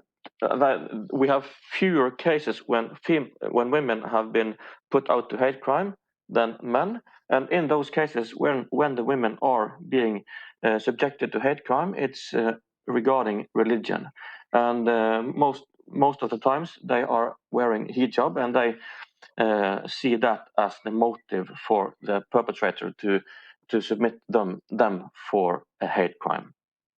Also, in the police district where I work, there are few cases that come regarding online. Most of the cases we see, especially in the capital, are happening actually in neighborhoods. People are fighting in neighborhoods, and also, of course, related to nightlife and alcohol and typical taxi driver is being abused mentally or physically, or some security guard, and so on. Regarding the online hate crime, we have the national unit at Kripos, as we call it, the National Crime Center, also stationed in the capital, but have a national responsibility. They contact us when they get tip about hate crime online that they feel are crossing or is about to cross the Constitution's paragraph 100, which is our freedom of speech paragraph in Norway, and then they send it to us so that we can take a look at it and make a decision of what are we going to do. Are we going to open a criminal case? In Norway, we are allowed to do that. We don't need prosecutions from the insulted part. We can start investigation when we feel that there is a need to and means to do that. We also use sometimes a preventive talk. We contact people, invite them to the police station, or we go home to them and talk to them about the things that they have written online. What do you mean about this? What is your intention? And also, of course, to find out, do they have a capacity to do a big criminal act later on, and to see if people are in a radicalization process. But concluded, we have few cases coming from the internet. Our net patrols, as I said, who are stationed in all of our 12 police districts, they receive tips about not good behavior on internet, and they can contact Instagram or Facebook and so on to have this profile stopped or banned, and so on. Thank you. Wonderful. Can I? Of course. Can I continue and comment that after listening to my Norwegian colleague, first of all, I have to thank Norway for taking the initiative to arrange a few years back a Nordic hate crime conference in Oslo, and and it was very interesting to see that although we are very, very close to each other, but we have differences in our legislation. And sometimes when you look at who is doing what and look at statistics and so on, you need to understand the legislation behind it in order to be possible to compare it. Anyway, bringing up some statistics from Norway, I could add that although the gender is not a sort of a hate motive yet, we do when we make our yearly hate crime report that we have done for the last 20 years, we also look at the sort of gender perspective, and we can see that when it comes to sort of physical violence, hate crimes, usually the victim is a male person. But then to verbal crimes, then it's usually female. But then again, the motive is of course ethnicity or something else. Just a short comment on that. Thanks. Wonderful, thank you. Prevention is something that we've also, of course, discussed a lot in this conference, this seminar. And I got more interested in Norway's example of this prevention angle, where you actually also, if I understood correctly, go and meet people and have these discussions and conversations. Could you maybe open that a little bit more as a tool, how it was sort of created? And is it police doing it by themselves, or do you have other organizations, NGOs maybe joining? How is this work sort of facilitated? Of course, thank you. The preventive talks that we use in Norway regarding my work field, that is mainly radicalization to violent extremism, to prevent that. We have what we call in Norwegian avklaringssamtale, meaning a conversation to find out if a person has an intention and capacity to act out a criminal action, and also to find out if the person may or may not be in the so-called radicalization tunnel. This is outside the penal code.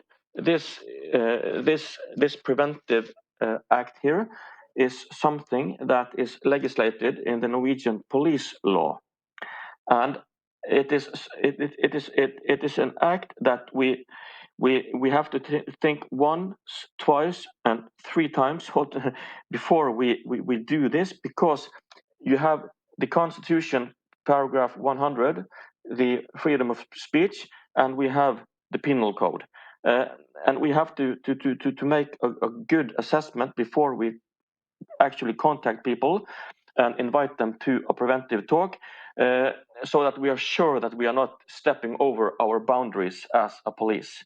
We are not the police of opinions. We are a police to prevent crime and investigate crime. But when we do these forms of talks, we can invite our NGOs to work with us, and sometimes we have done that. And we have in Norway what we call RVTS West. It's a resource center who has extremely knowledge about radicalization and violence and trauma and prevention of suicide. And that they are under the health department in Norway, and the Norwegian police work close with RVTS in the prevention work against radicalization, amongst other things. And RVTS have gotten some heavy actions. They are a big part of our government's strategy when it comes to preventing radicalization because they have extremely knowledge on the field. So sometimes we invite them to talk with a person, and of course we have to clear it with the person we are going to talk to first. Is it okay for you that we bring a third party when we come and talk to you? And probably the most important thing when it comes to these forms for preventive talks is to do the conversation as you should. You should come with empathy. You should come with respect. You should come with both your ears tuned in so that you listen what the person say and you can respond in an adequate way. And search and try to find out what are the causes behind. Why are this person coming with these threats? Why is this person saying these things? Why is this person maybe being on his way to radicalization? Because without the knowledge of the background factors, we cannot put in adequate measures to help him, to prevent him, and also prevent and protect the society for a person who may eventually become radicalized. And in that work, we have what we call a mentor. Norway did not invent that. Many countries before us use a mentor, but we saw to Denmark back in 2015, and that was before I started my position. And we adopted a lot of their preventing strategies against persons who are on their way to be radicalized, or who are vulnerable to being radicalized. Sorry, that was a long answer to a short question. Sorry for that. No worries. Thank you for opening the program. Maybe comments from others. How do you see this kind of preventive talks? Could they be one tool in terms of combating now, if we specifically talk about gender-based violence and hate crimes online, or other tools that are already being used in your countries in terms of prevention? Yes. Well, I could comment on that we have something similar, and we have a list of persons that we are following closely all the time, both online and offline, of course, and it is connected to radicalization and preventing radicalizations, and we have the same system of contacting on a low threshold and let them know that they are being monitored and trying to assess whether they will be a threat in the future or not. But then we have to remember that that a big deal of the hate crime online are not that kind of people who are sort of in the pipeline of being radicalized. They are according to our statistics, male persons, quite ordinary persons between 35 and 55 who commit these crimes, and we don't have a special program for them. But as I earlier mentioned, we do have this network of online police officers with police profile that on a low threshold go in discussion with them online about what is acceptable and what's not. And of course, if it crosses the line that it can be a crime, of course we are then investigating the case. Well, how do you see? Could it be? Could there or should there be a program in terms of prevention and having more of these kind of talks? I'm kind of referring also to yesterday's discussion about the angry internet report, where there was more information about the perpetrators and these same elements of empathy and creating this different kind of space where there's opportunity to reflect on a different kind of level and notice one's behavior or even seek for help. That would be quite crucial, specifically in terms of prevention. And I, of course, understand it's not maybe the police's core work, but could it be expanded more?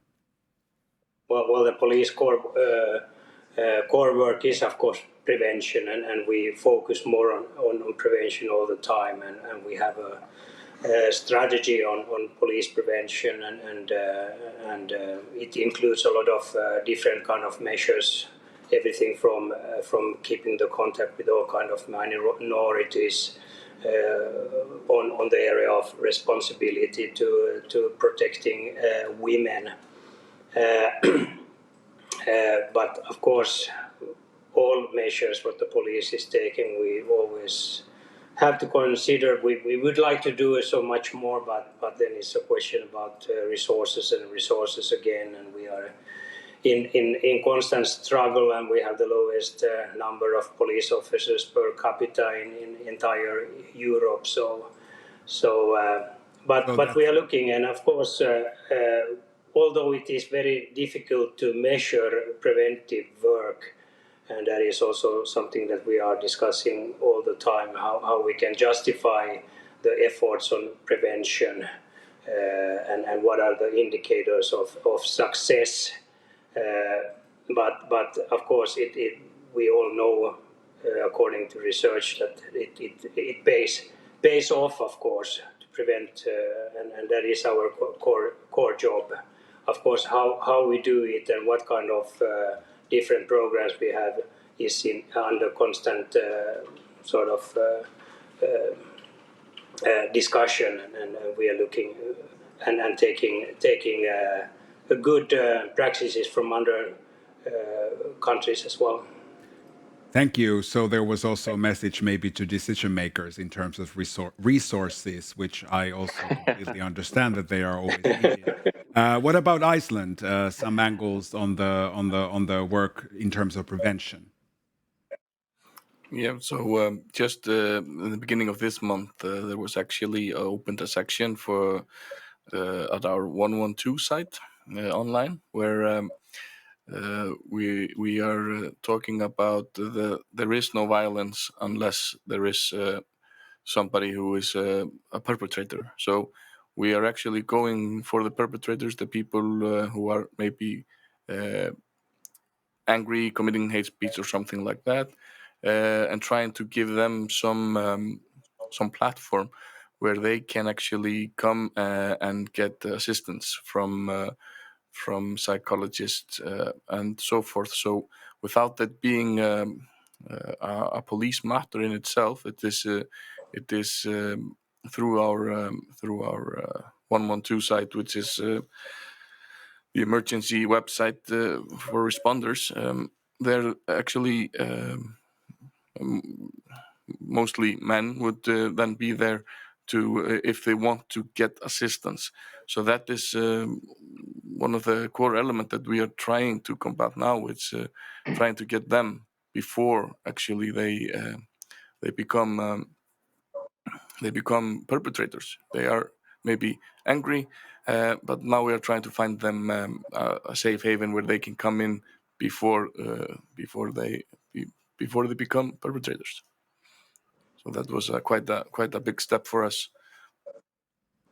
Wonderful, thank you. I think it was Paul Ture Haga that was mentioning in the beginning. You spoke even quite beautifully about sort of the approachability of police and how there needs to be this connection, and people feel that they can approach police and ask for help and have this open dialogue with the society and population and individuals. And I think that connects to also representation, at least the discussion that we are maybe having in Finland in terms of the police force, that are there all kinds of identities represented inside the police. And how do you see this as an element in terms of also maybe prevention or people seeking for help, seeing police as someone that they can sort of trust? What kind of emphasis do you put on representation inside police in terms of prevention when we talk about hate crimes online, gender-based? Well, as I told you about, our police officers online with police profile, that is exactly what we are talking about. We have a gender balance there as well. That if you want to connect someone of those, you can do it online and go personal discussions with them. And of course, our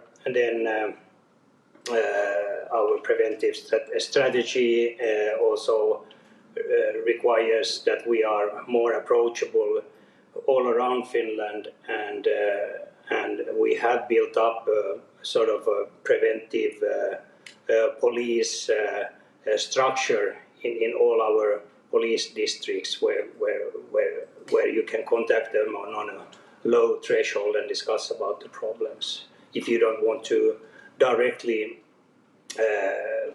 sort of make a report. So you can discuss about these problems. So we try to be as approachable as possible, because today and we are seeking for new ways to do that, and online is of course one way. Because of the resources, we cannot be like before. We could see police patrols walking around the streets everywhere, and you can stop and talk with them, but it's not like that anymore. So online solution is one. And Could I like to say that? Yeah. Thank you. I would like to say that how I think and I feel that how the police meet the public, that is absolutely crucial regarding, amongst others, will they report the crime to the police so that we can investigate it, so that we get the knowledge about when it happened, how it happened, and who did it, so that it gives us knowledge to put out preventive measures, whether it's the police who are going to do it or the municipality, amongst others.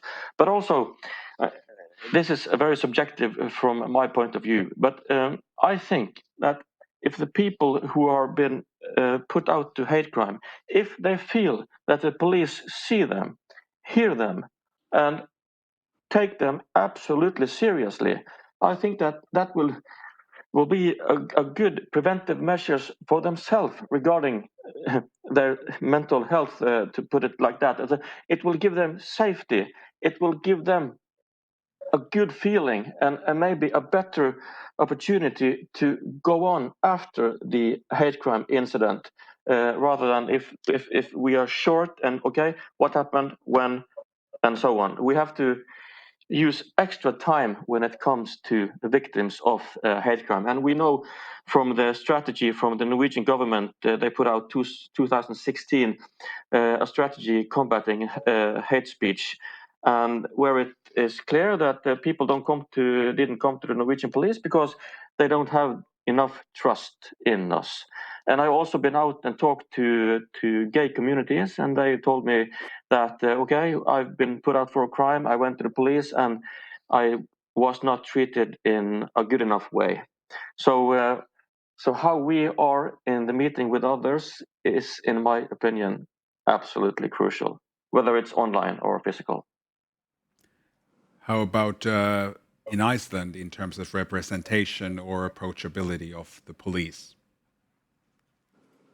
We have been quite, I think, approachable, and the level of trust that the police has in Iceland is very high. It's like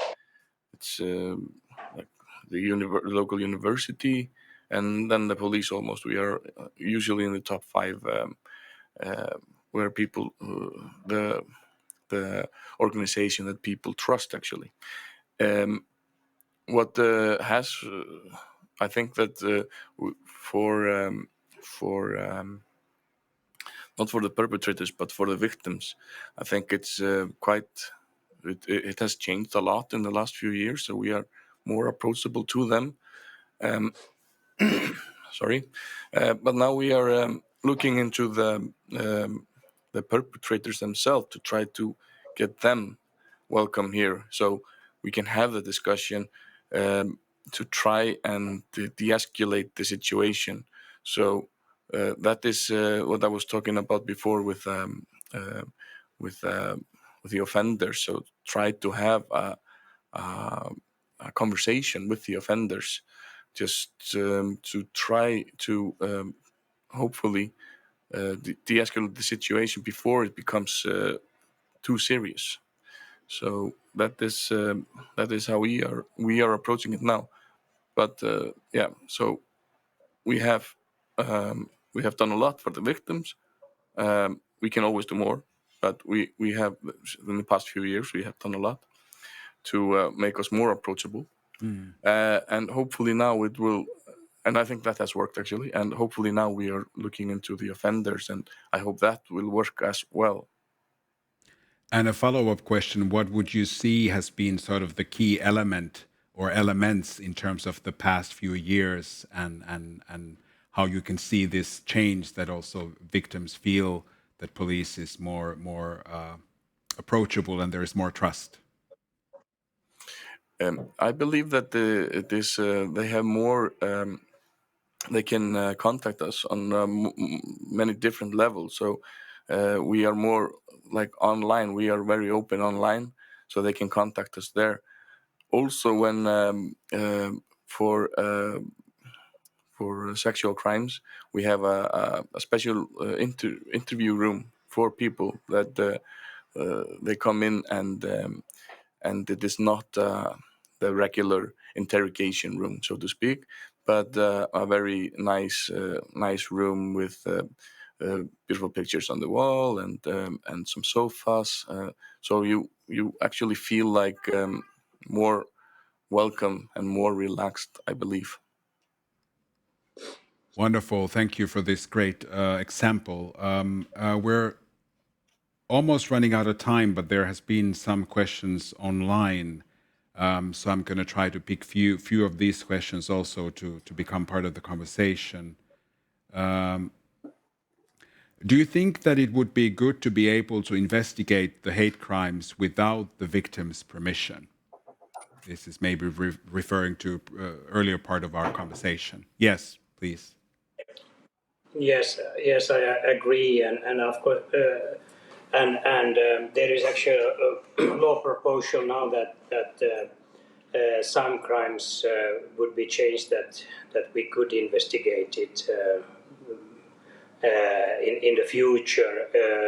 Now I don't remember exactly how it is drafted, but it's mainly to protect certain professional groups who then get this kind of hate crime and harassment online because of the job, like journalists and police and so on, and politicians. So we'll see how that will work, and I think it's a good step forward, and we will assess how it works and see if it could in the future then be broadened up in some way.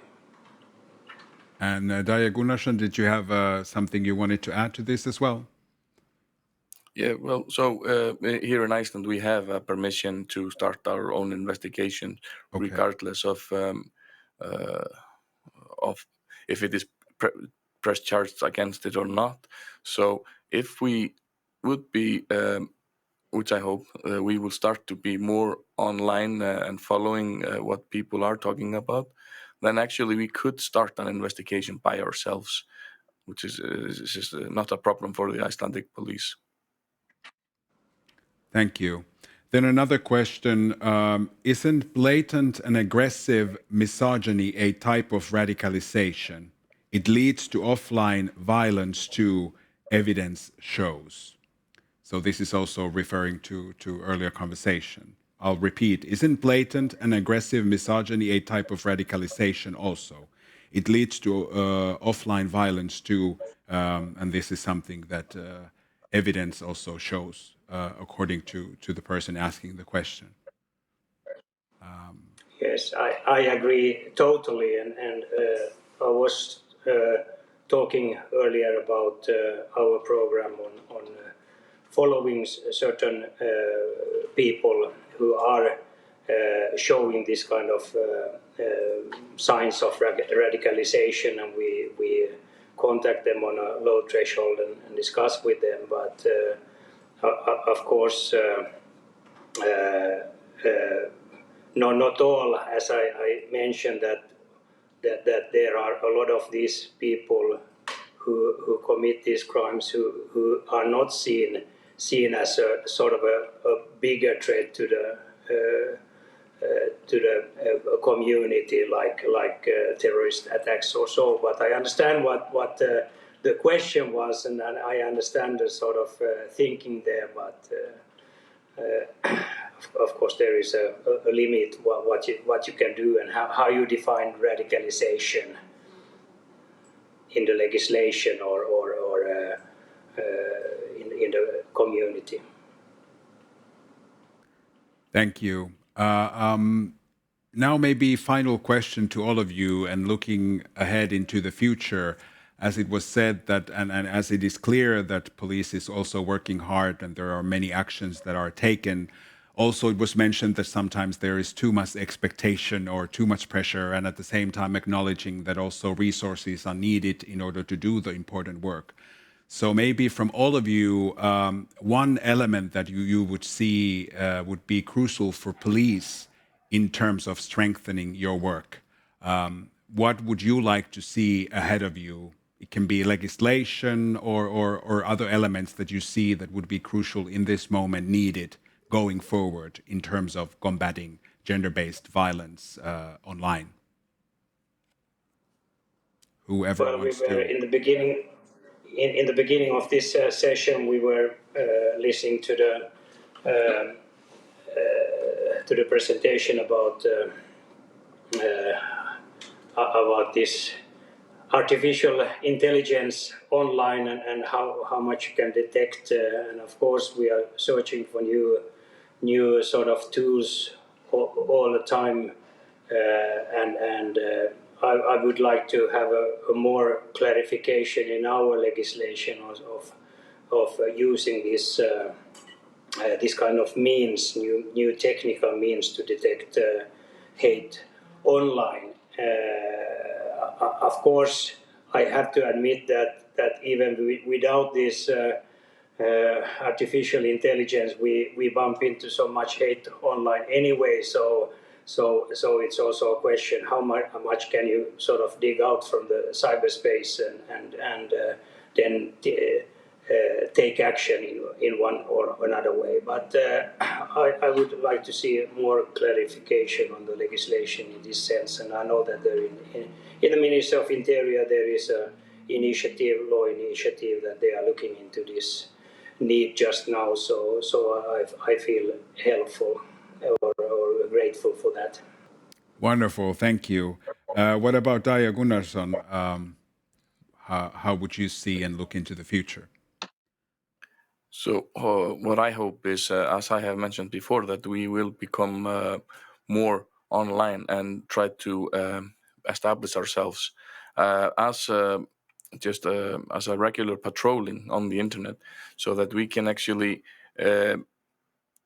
as official police officers, come and talk to people while they're online, be it with a news outlet, Reddit, Twitter, Facebook, whatever. And we can actually just come in the conversation and say, this is the police. What you are doing here is quite maybe close to hate speech. Please be careful how you speak. We are monitoring you. We are monitoring this conversation, so that actually people know that we are there. So similar just to be driving a marked police car patrolling. We would be patrolling like this on the internet, and this is something that I really hope that we will start with soon, as they have both mentioned, both Norway and Finland. They are doing something in that area, and we are hopefully. We just need more people to do this, to do the work. So that is what I see for the future, I hope. Wonderful, thank you. And then final words to Paul Tore Haga. When I look into the future, I would like to see even more resources put in education from when children start at school, to teach them even more from early on about how to interact on a digital platform. All our lives are practically, we are almost living our lives through the telephones and the computer, and especially during the pandemic. And I know that we in the Nordic countries have good teachers and good educational systems, but I would like to see even more resources put on these topics in the school systems, and maybe emphasis about how our lives on the internet, how what we write on internet hurt other people, what it does to another human being, and groups of people identifying themselves with a person being harassed or threatened on the internet. So more education in the school system from early on. Thank you. Wonderful. Thank you. This is a very good note, an important note to end. Thank you for taking the time, and thank you for being part of the conversation, and thank you for all the important work that you are all doing in your own positions. Thank you very much for joining us. And now we are approaching lunch break. Before the break, we will see a short intro video about the International Gender Equality Prize that was started by the Finnish government in order to celebrate Finland's 100th years of independence.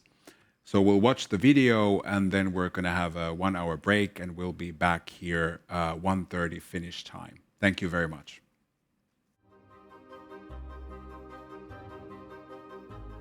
In Finland, gender equality is a core value to us. It has been essential in shaping and defining the way we have built our nation, and a prerequisite for the successes we have achieved. This is why we wanted to establish an International Gender Equality Prize in the year 2017, to celebrate Finland's 100th anniversary as an independent state. The prize is governed by the Minister of Gender Equality, Mr. Thomas Blomqvist. Our objective is to promote gender equality and women's rights around the world by making those who work for it more visible and showing our strong support to their ambitions and their engagement. We know their work is essential for keeping the discussion on gender equality on the political agenda and alive in our societies. We know it strengthens democracy and provides hope for a better future for us all. They can be organizations or individuals, and they make their mark in history. In 2021, the Finnish government awards this prize for the third time to a person or to an organization that has advanced gender equality in a globally significant way. The winner of the award will in its turn assign the prize money to work for a cause that strengthens the position of girls and women. And the prize will total 300,000 euros.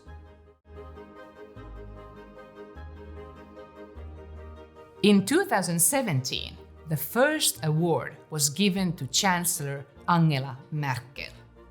Her life work has made her one of the world's most influential persons.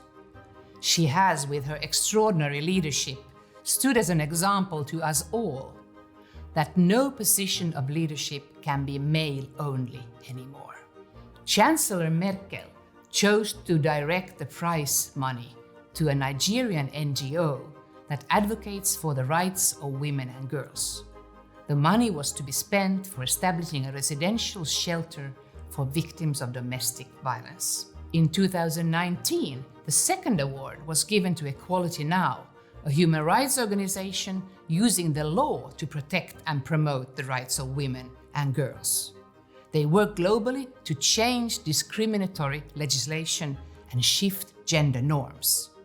Equality Now acts locally as well as internationally. They are not afraid to address difficult issues such as violence against women. They also aim at mobilizing young people to support a new generation of young leaders.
Once again, welcome back. Hope you had an enjoyable lunch break or break otherwise, and you're ready again to continue with our full, very interesting next segment of the program. A quick reminder of our chat box. It's been nice to sort of follow the conversation also there. We're going to be having a panel discussion soon, so if there's anything you want to ask from our panelists, feel free to also send in questions. So again, I will try to do my best to include some of those questions as part of the conversation. If we're not able to cover everything, hopefully maybe some of our panelists will have time to sort of stay in the chat room after the conversation. So then maybe you will also get some of your answers that way.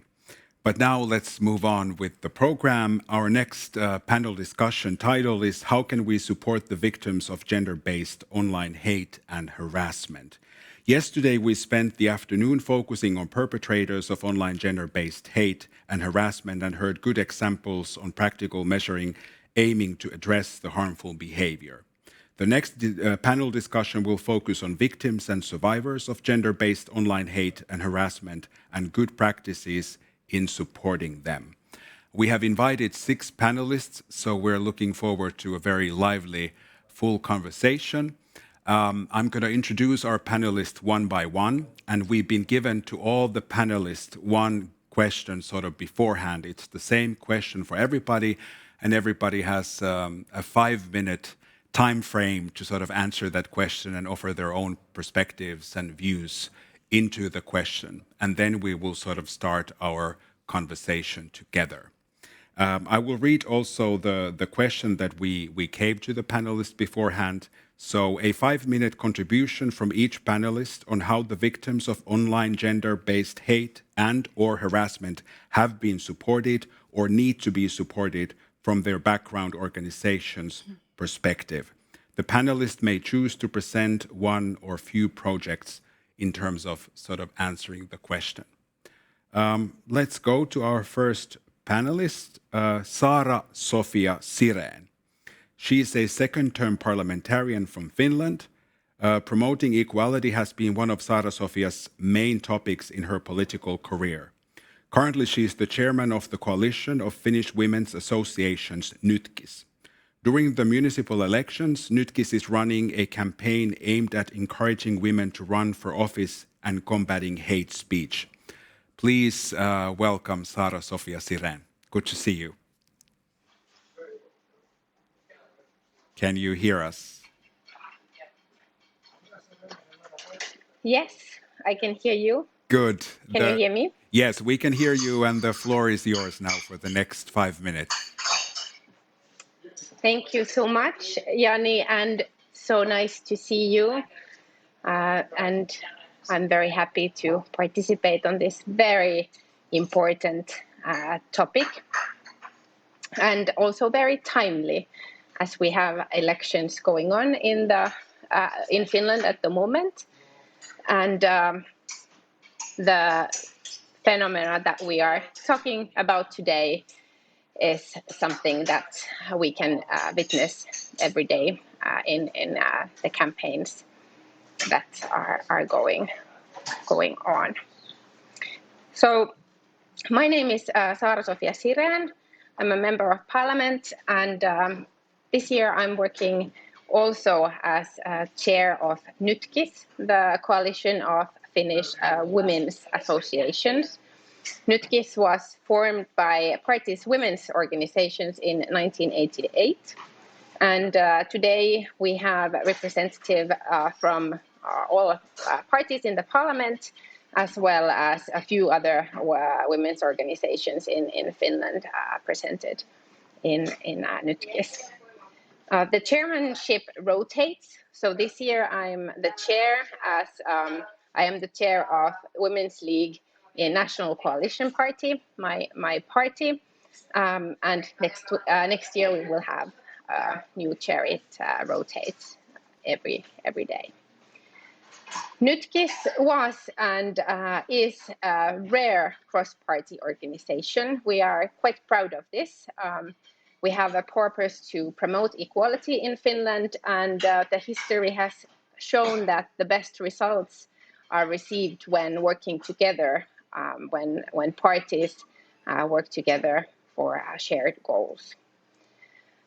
As we know, and as it has been shown, hate speech and harassment targeted at politicians has increased and increases, especially ahead of elections. For this reason, Nytkis launched this year a campaign which is called Elections Without Hatred, Vaalit ilman vihaa in Finnish. And what we want to do through this campaign is to raise awareness about hate speech, provide tools and support to those who are either victims of hate speech or that want to be prepared to be against hate speech and harassment online.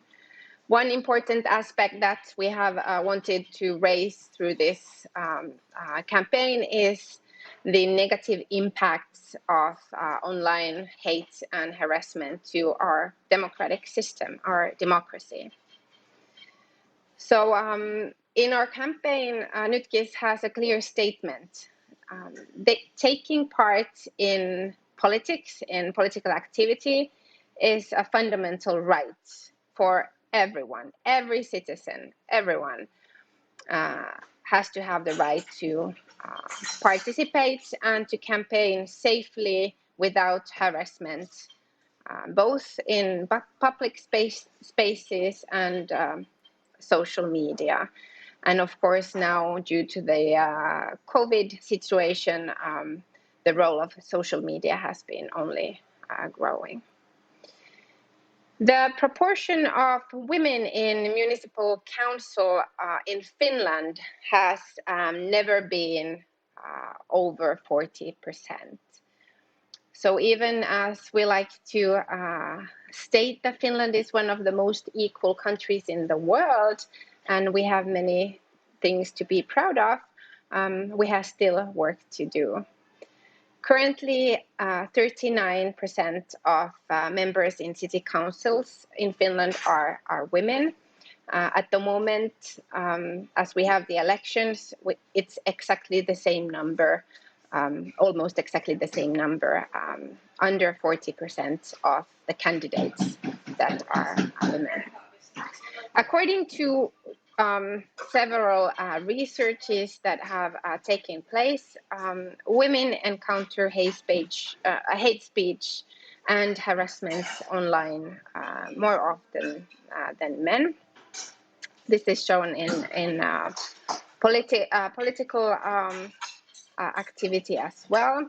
We have also researches that show that hate speech decreases people's willingness to participate. 28% of those who have encountered hate speech also tell that their willingness to take part in politics has decreased. So hate speech is a threat to equality, but it's also a threat to our democracy. And this is why we need campaigns like this to support the people who are being active and to prevent these negative impacts. It is important that we think about safety beforehand and that we prepare for different situations where people might encounter hate speech and harassment. It's also important that we raise public awareness about this phenomenon and its negative impacts. But it's also so important that we provide support for those who have victims and face hate speech and harassment.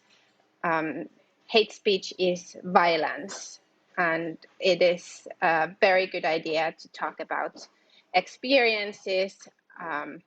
If something like this happens, there's important that everyone has someone they can trust and talk about these negative experiences that they have. So what we are talking about today is a very important, very timely topic, and I am very much looking forward to hear everyone's thoughts. Thank you for having me. Wonderful. Thank you, Sara, Sofia, Siren. And our next panelist is Hanna Andersson, Project Manager, Fojo Media Institute, Sweden. Hanna is a former journalist, now Project Manager at Fojo Media Institute, part of Linnaeus University in Sweden. She develops courses for professional journalists and specializes on how journalists can prepare to deal with hatred and threats. In her work, Hanna Andersson lectures, arranges workshops and group discussions, and collaborates with authorities to direct support to journalists and newsrooms. So welcome, Hanna Andersson, and the floor is yours. Thank you so much. I will try to make best use of my 5 minutes here. And first off, I would like to thank the hosts of the conference for organizing this most important discussion. And to provide further context, since the 1970s, Fojo has had a mission to train and offer free further education to professional journalists in Sweden.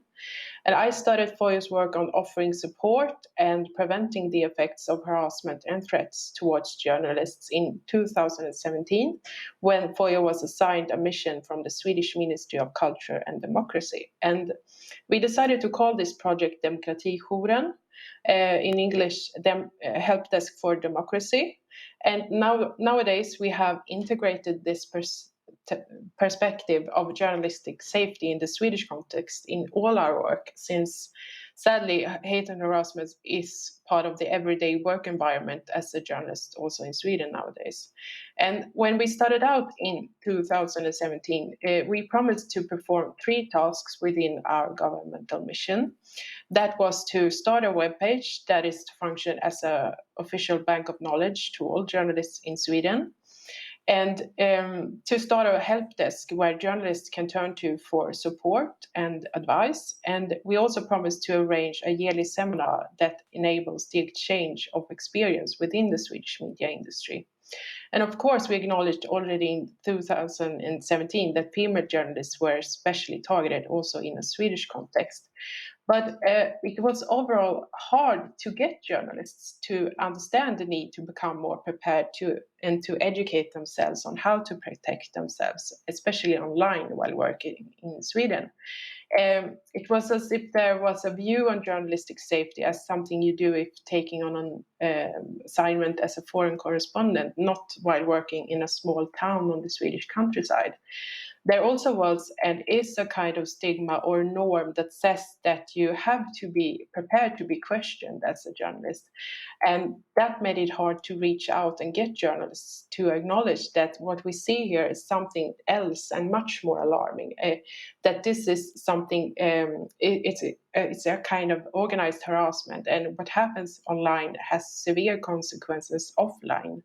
And this affects journalists' health and also.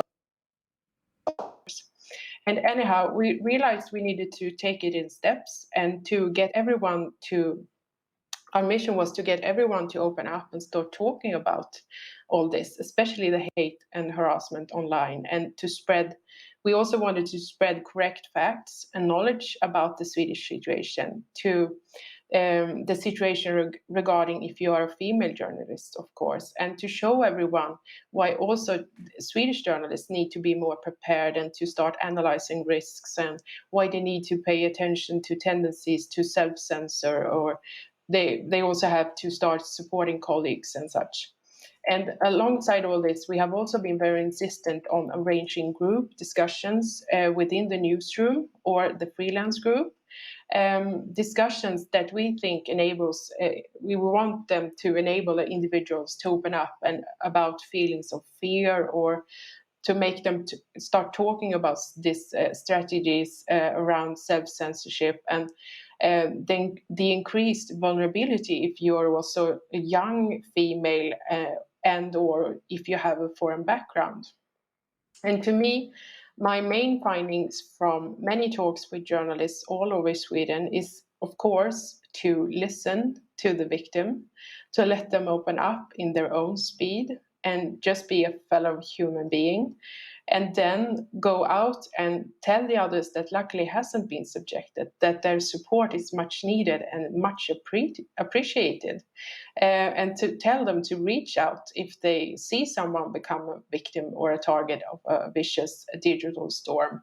And I would say that it's also overall important to spread knowledge at all levels in society about what journalists, and especially female journalists, are going through, even in established democracies with high equality like Sweden.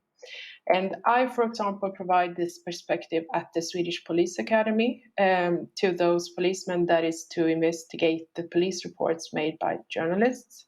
And I think it's very important also to understand that as a journalist, you are always guarding your independence. That's the part of being a professional journalist. And to reach out to the police and ask for help, to show vulnerability or fear, can be very, very hard. To actually put on the role as a victim, and to turn for help with someone that you also may have to review in the role as a journalist. I therefore find it one of my most important tasks to get both journalists and the police to understand each other and to make sure they make contact when they want to reach out. And I also realized early on that we need to also focus on the coming generations of journalists. The students currently enrolled at journalism schools, they have grown up online, and established journalists see a kind of before and after social media. But the future journalists only see today's climate online, and we have to show them that this is not normal, it's not acceptable in any way in the role as a journalist. We therefore at FOIO offer also free lectures at journalism schools, often in connection with internships when the students are about to go out in reality and get to work. And to summarize what we do and think is important to do in this matter, I would say that we focus on offering correct and up-to-date information about how the situation looks. And we reach out and offer our expertise and show support when we hear or see someone being targeted. And we contribute to a more open discussion on fear, on self-censorship. And we participate in consultations with authorities and arrange enlightening panel talks like this fall when we have a cooperation with the Swedish Gender Equality Agency. And lastly, I would like to mention also a very interesting cooperation we have with SKR, the Swedish Association of Local Authorities and Regions. We run a pilot project that we have decided to call Demokratiaktör, actor of democracy in English. We offered Swedish municipalities to host an informal gathering where we invite local elected politicians and journalists to sit down together and exchange views on the conversational tone in the local public debate, and if and how they would like it to change, and what we in that matter can do together from both parties and individually. And these are very much needed, very interesting and very promising talks for the future. And this project has evolved from our conclusion that we can't ourselves stop the ones trying to tear down our democracy, but we can do our part to strengthen the ones upholding a mission in the name of democracy and try to avoid polarization within this group. So that was all from me. I hope I kept my 5 minutes. Thank you. Wonderful. Thank you for this interesting and eye-opening points, Hanna Andersson. Let's move on to our third panelist, who is actually joining me live here in the studio, which is nice for a change. Louna Hakkarainen works as a project manager in Women's Line Finland, where she has specialized in technology-facilitated gendered violence, especially gendered online harassment and intimate partner digital abuse. Naisten Linja offers specialized support services for women who have experienced any kind of technology-facilitated violence. Louna's background is in science and technology studies, and she defended her doctoral thesis in Aalto University in 2017. Welcome, Louna Hakkarainen. Hello, thank you, and really nice to be here. And thanks for the important contributions that we heard previously. So I come from Naisten Linja, and where I run this Turvaverkko or safety net project. It started 2018. And almost for 1 year, we have been running these specialized support services for people who identify as women, who have experienced online harassment or online hate, but also some other types of technology-facilitated violence. And I think it's really important to remember that we talk a lot about this harassment and online hate that, for example, politicians and journalists experience. But I want to remind that it's really a large phenomenon, and many women in different kind of life situations are affected. And the services that we offer are a weekly chat and weekly helpline, and you can also send us an online letter, and then we also organize these professionally led online peer support groups. And the situations where people contact us they can vary. But for example, if you have experienced negative or intimidating messages or comments online, you can call us. But also, if someone is controlling your technology use, that often happens in an abusive relationship in today's world. Also, if you have been, someone is stalking you, utilizing technology, there is plenty of data of all of us everywhere, and that has been misused, unfortunately, a lot. So those are one of those examples that we see in the encounters that we receive. And our specialty is that we have a deep understanding of this gendered technology-facilitated violence and its effect on individuals. But also in this, when support services are produced, it's important to have expertise on things related to how to protect your privacy and also questions related to cybersecurity that then our social worker who answers the phone and chat contacts has. So I think that's something that is kind of good to remember, that these kinds of crimes require quite special kind of knowledge that combines a lot of different kinds of expertises. And also we have knowledge about the legislation related to crimes that happen online or through technologies, and so there's we can offer consultation in the process of criminal process, and for example guidance how to collect evidence and document these crimes.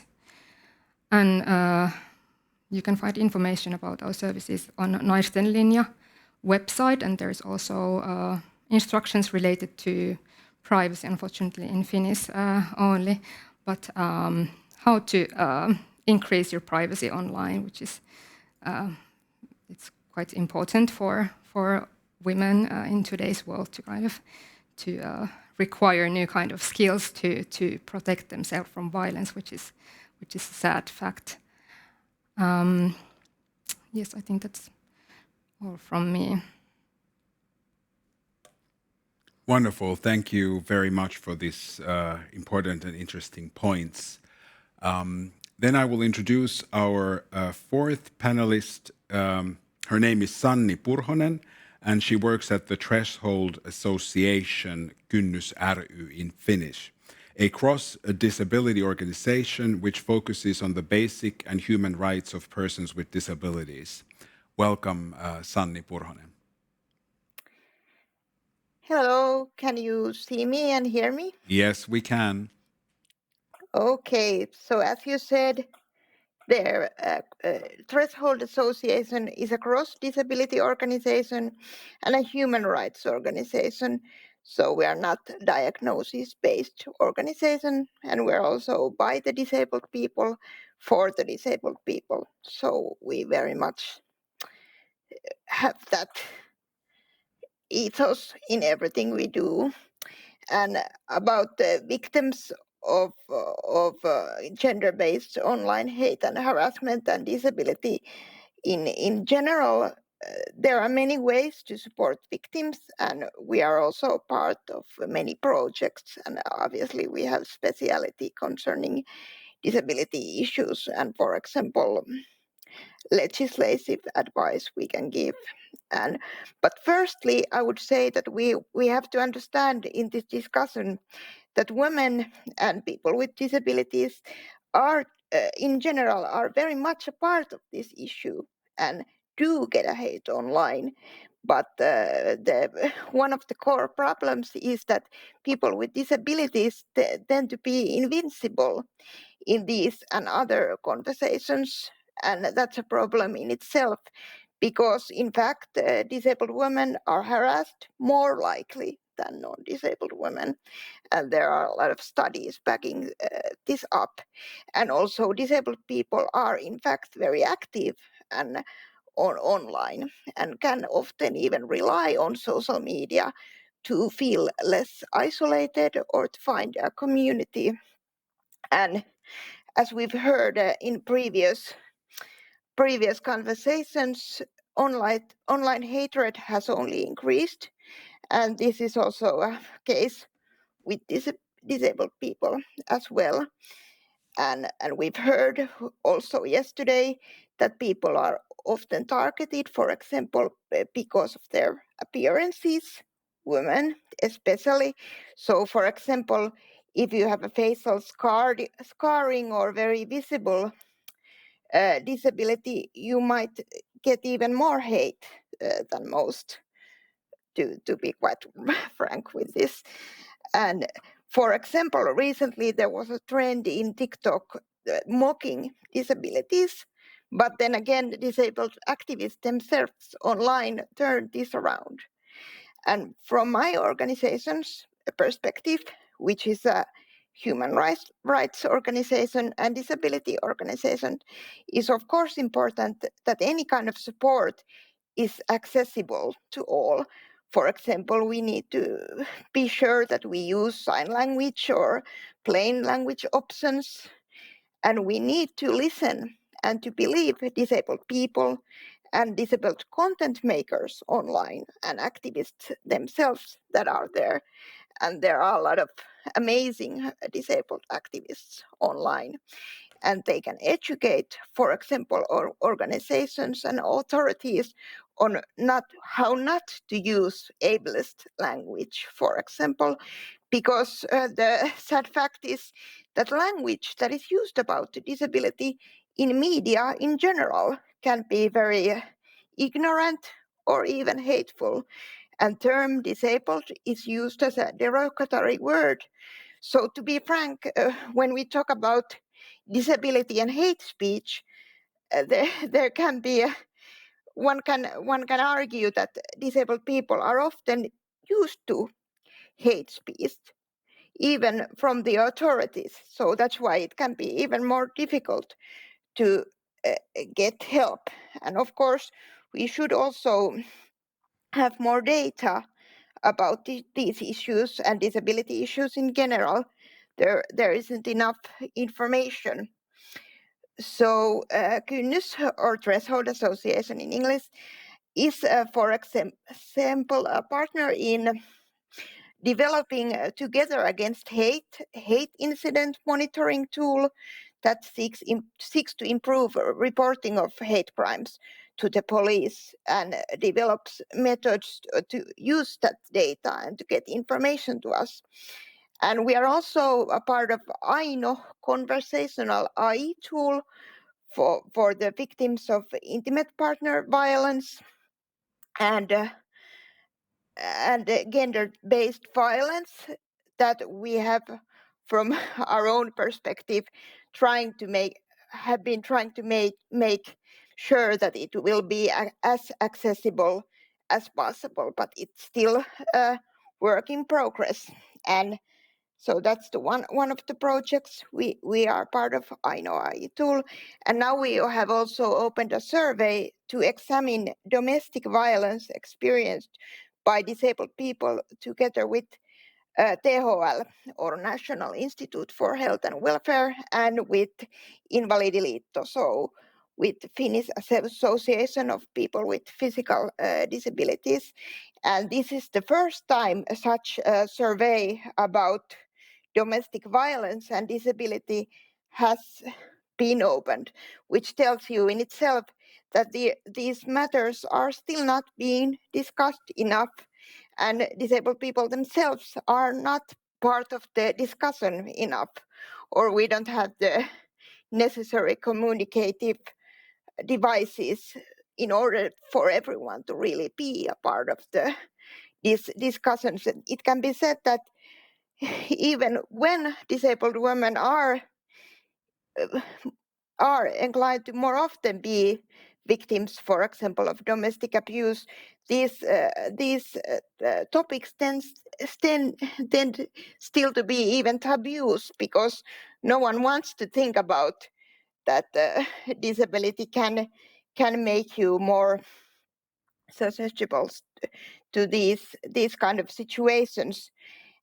And that doesn't have to mean that disabled people are always victims or weak, because we need to be active part of these conversations also, and that's part of the problem, that we are only seen as this big group, and to everyone there is same kind of solution, which is of course not the case, because these people with disabilities is a huge group of people, and variety of the different kind of situations. But I hope I have used my time, or haven't used too much of time. I could talk more about, but maybe we still discuss these matters more. I think I said almost everything I was supposed to say here in this 5-minute period. Thank you, Sanni. It was time well spent. Let's move on to our next panelist. We still have 2 more panelists to introduce. Next, we have Susanna Viljanmaa, Secretary and Art Director of Transfeminiinit ry Finland. Susanna Viljanmaa is one of the founding members of Transfeminiinit ry and a representative in Finnish media and a reoccurring panelist about transgender issues. Aside LGBT issues, she's a freelance media artist, demo scene activist, a hacker, and a theremin pioneer. Welcome, Susanna Viljanmaa. Thank you. Transfeminiinit ry, also known as Transfeminiin's organization, is still quite a fresh organization. We set it up only a little over a year ago, and there were 2 major reasons for that. First of all, trans women deal with a little different set of problems and issues than trans men and non-binary people. But another problem is that trans women also face a lot more of hate and violence than trans men. And for example, last summer there was the first transgender homicide in Finland, and that wasn't all. Also, the victim was misgendered by the police and the Finnish media. And a lot of transgender people were really worried after that if they died today, they would be buried and published on the media as the wrong gender. Also, we aim to provide some opinions to ministries and officials, and we publish stories. Often people who are about to transition or thinking about it are afraid that they would lose everything, their chance of career and a chance for family or a loved one. And during the last year's Transgender Day of Visibility, we published a story of 5 different professionals on different fields and how they could have their career and the chance of family despite transitioning in public. We have offered some peer support groups online for transgender people, because a lot of them don't want to be trans in public. They often use nicknames, and we wanted to offer them in free of any theme, so we could decide which topics we want to discuss over this time. And we aim to have those events in real life during the next autumn.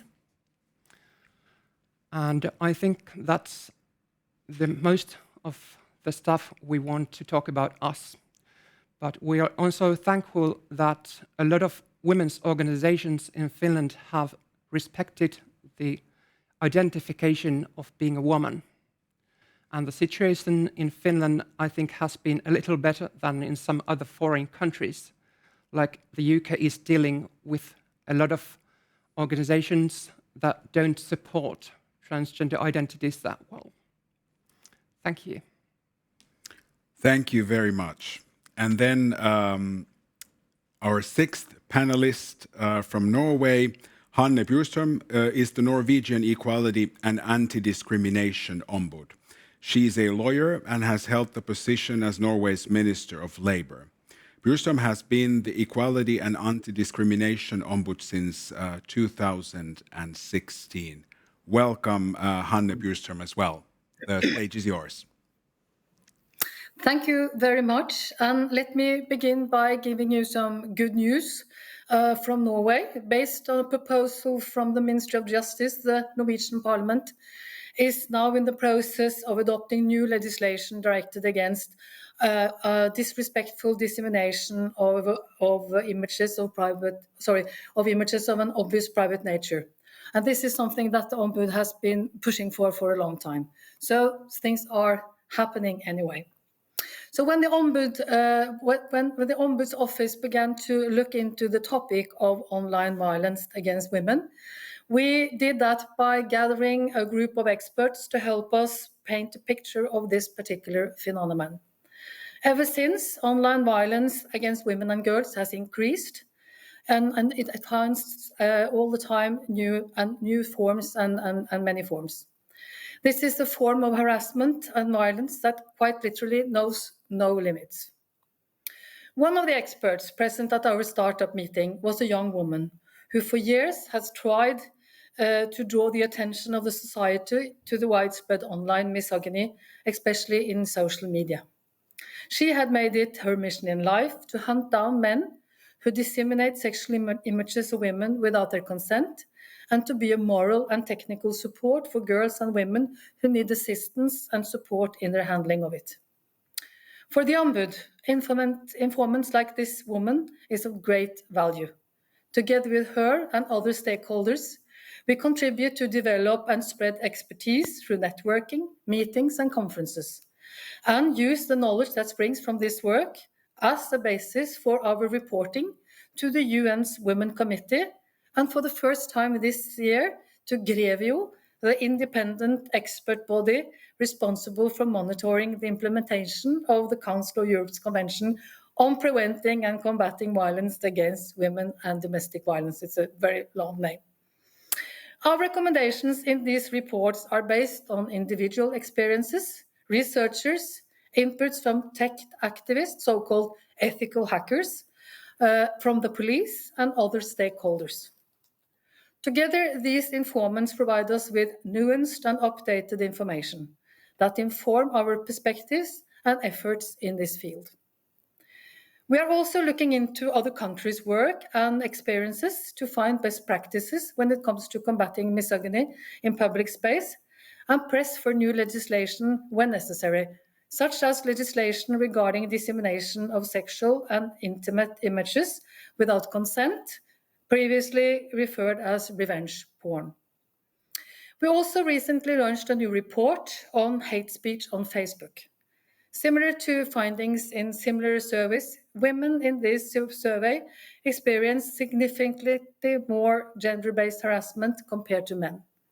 We also found that ethnic minorities and politically active persons are more at risk of becoming targets of hatred, and especially young women with military background who participate in the public debate. With our report on these issues, we strive to shed light on this very real threat to our democracy, to freedom of speech, and to women's human rights. In turn, this knowledge will enable us to implement targeted measures to combat this violence and harassment. Research shows that especially girls and young women are vulnerable to online violence and harassment. To make sure that our knowledge of equality and discrimination of women and girls reach people that work with particularly young people, we at the Ombud are working closely with the so-called Mobbeombud. These are regional ombuds who provide support for pupils exposed to different forms of harassment and bullying, and support for their parents. We have developed a course, both online and offline, that has been developed especially with their mandate in mind. In addition, the cooperation with these ombuds ensure an important and valuable exchange of experience and knowledge between and among participations. In all of these activities, we also point to the important identifying the root cause of these forms of violence and harassment against women, such as the widespread and often sexualized negative gender stereotypes. And again, it seems that these target girls and young women more than other groups of women. So let me just end these introductory remarks by stressing that the importance of keeping in mind that age, sex, and ethnicity in combination make people more vulnerable on online violence and harassment. Thank you so much. Wonderful. Thank you, Hanne, and thank you for all the panelists for your opening speeches. Now we have approximately 19 minutes for our conversation, so let's try to be tight and sufficient and moving forward so that everybody gets a moment to say something. My question to you all is actually what kind of new interventions are needed in order to support women who have experienced hate and or harassment online? Some of you maybe touched up on this subject a little bit, but maybe you can still elaborate a bit more. Something that stayed with me was what Lona was kind of saying and referring, that it's a very complex issue that needs very different kind of skills and understanding from very different angles. Do you want to maybe elaborate on that a little bit more from your experience? Yes, I think that's especially if we kind of approach the problem from the victim survivor's perspective, and what kind of networks and what kind of expertise is needed in order to tackle these actual problems that are it can be this negative commenting or discrediting, but they can be really complex. Often they go the harassment happens online but also offline, and there are like these situations of stalking that might encompass like very many unwanted approaches. So yeah, that's really important in kind of helping the victims. But then of course, I think there needs to be maybe more understanding of the effects, and maybe more research on how does this kind of technology-facilitated violence and harassment affect an individual. I don't think we understand that really all that well yet. So it's really, really wounding and traumatizing experience, or can be, and I think it's kind of like taken quite lightly in many times, and kind of thought that it's something unpleasant, but it's actually oftentimes really traumatizing and affects people's lives in a really deep way. So, yeah. Thank you. You were raising up the question of that we need also more research, and this was something that I think also at least Sanni was referring to in terms of the importance of data. When we talk about victims and support, do you want to open that a little bit more from disabled people's perspective? Yes, well, it's of course, it's in many cases very hard because you cannot have data about people based on disability. So then it has to be in together with other kind of projects or other kind of issues that combined with disability. But then again, anyone can be or become a disabled. So it's a really large issue, and we can produce more data in a way that doesn't make it so that the person has to tell everything about their disability, and at the same time be very easily recognizable from the data. So that can be a problem, because also disabled people have gotten used to the fact that anyone can ask anything. If you are disabled, anyone can ask anything about your health, for example, and you have to always answer, and that actually can even be a part of hate speech. But I would once again say that if we have disabled people themselves from the get-go as part of these conversations, then we also ensure that we get disabled people as a part of any kind of research also. And also, of course, the accessibility.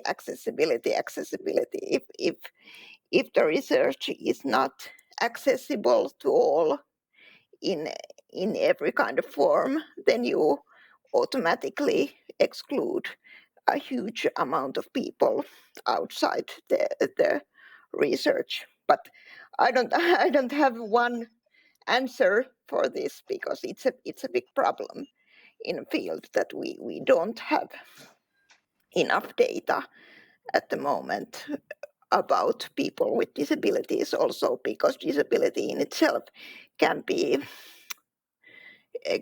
so many things, and a person with disability doesn't necessarily think themselves as a disabled person, if you know what I mean. So it's a very complicated issue.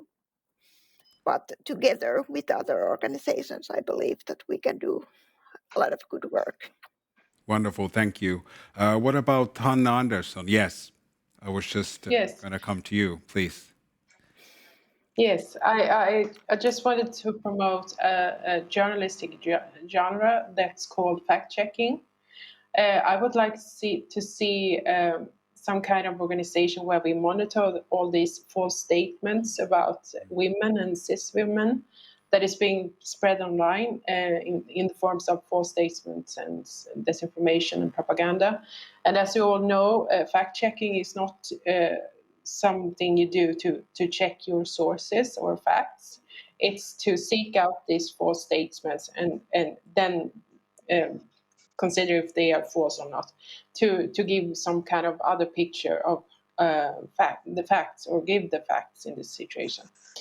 So I would really promote some kind of Nordic cooperation within this fact-checking, perhaps call it Gen Fact or something, to just focus on gendered false statements.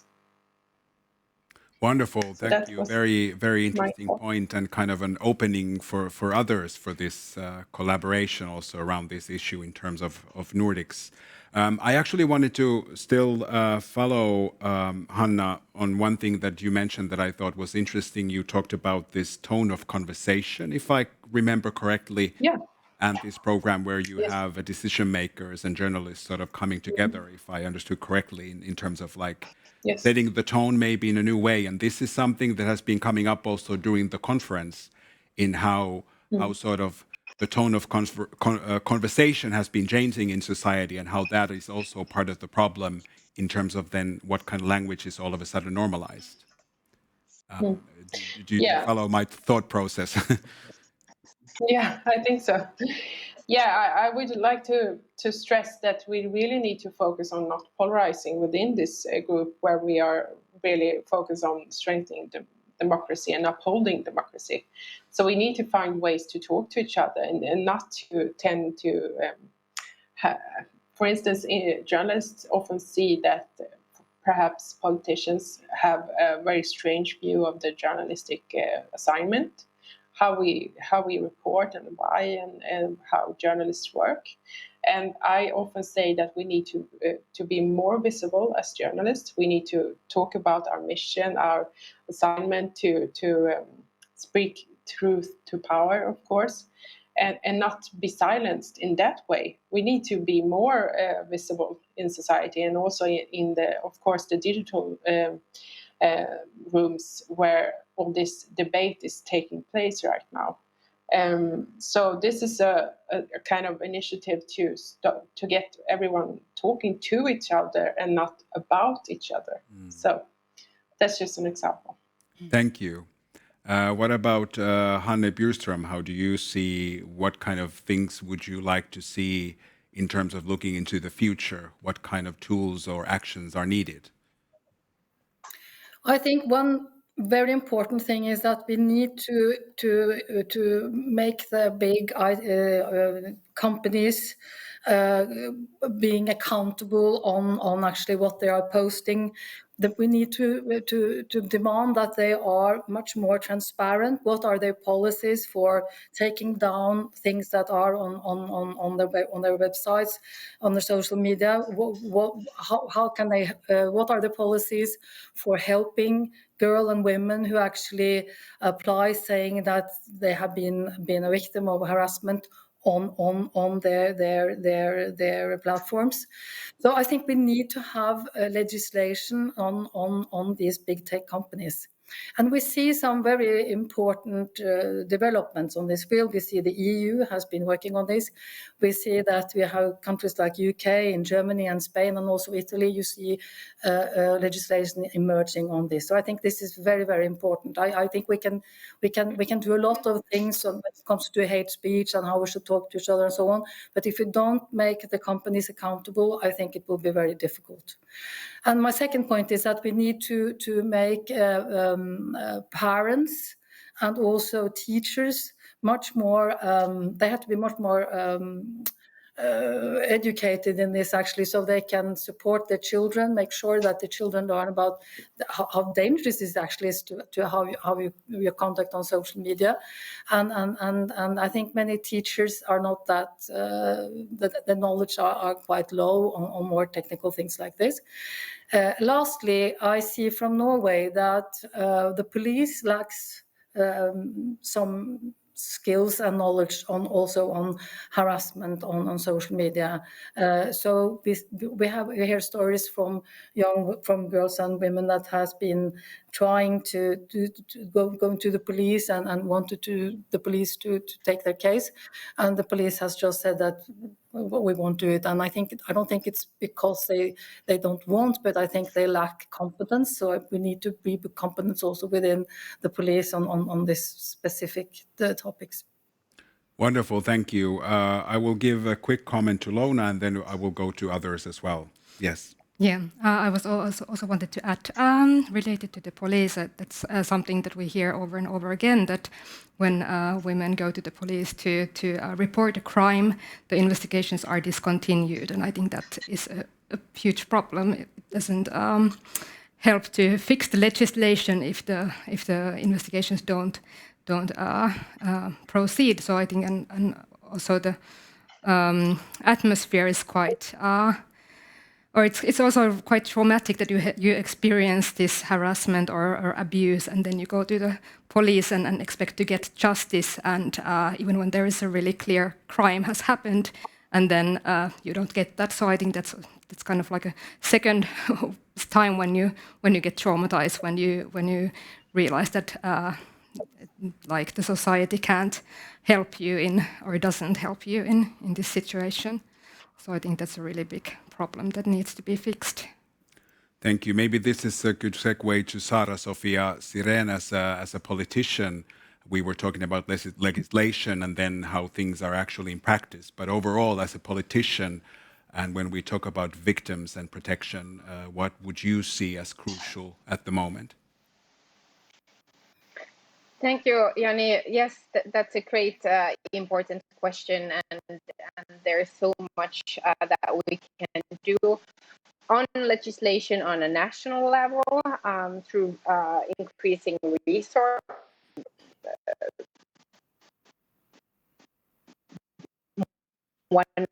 one of the causes that, for example, these crimes are investigated in the manner that they should be.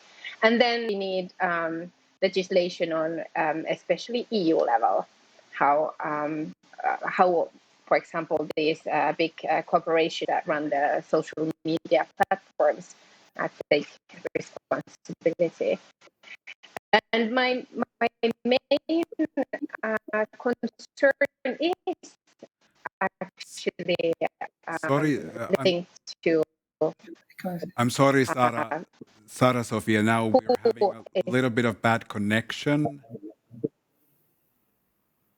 And at the moment, it seems that responsibility is too easily passed on the victim, and she needs to be. I'm sorry, Sarah Sofia. Now I hope you can hear me. I think I have to interrupt because the connection is cracking so much, so it's hard for us to comprehend. Maybe we can come back to you in a minute, and I'll take another question from here. But if we get a better connection with Sarah Sofia, we still have a few minutes left. Maybe I would now like to ask also from Susanna. You were mentioning at the end of your own introduction, it's not really sort of based in Finland, but you were mentioning the situation in the UK and how that kind of a friction and big debate, how big of a threat that can also be. Would you like to open that a little bit? How do you see that in terms of victim and feeling safe and feeling seen? Well, first of all, there's problems both online and offline. And for example, in the United States, there have been some shelters for women who have had problems with respecting the gender identity.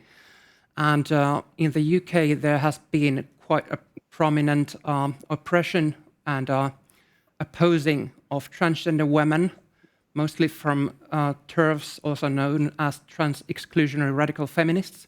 And they have had some quite high-profile people joining them. And some of them have even been awarded some nominations for their feminist work.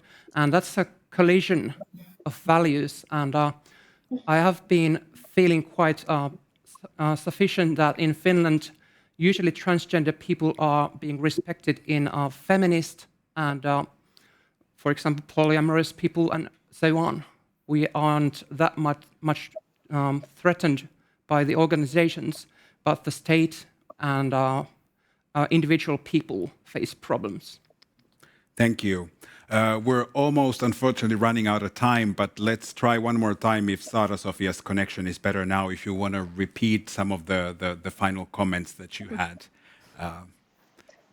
Yes, I'm so sorry. I don't know okay. what's now the we challenge can hear with you. the... Yes, we have still 2 minutes left. That's good.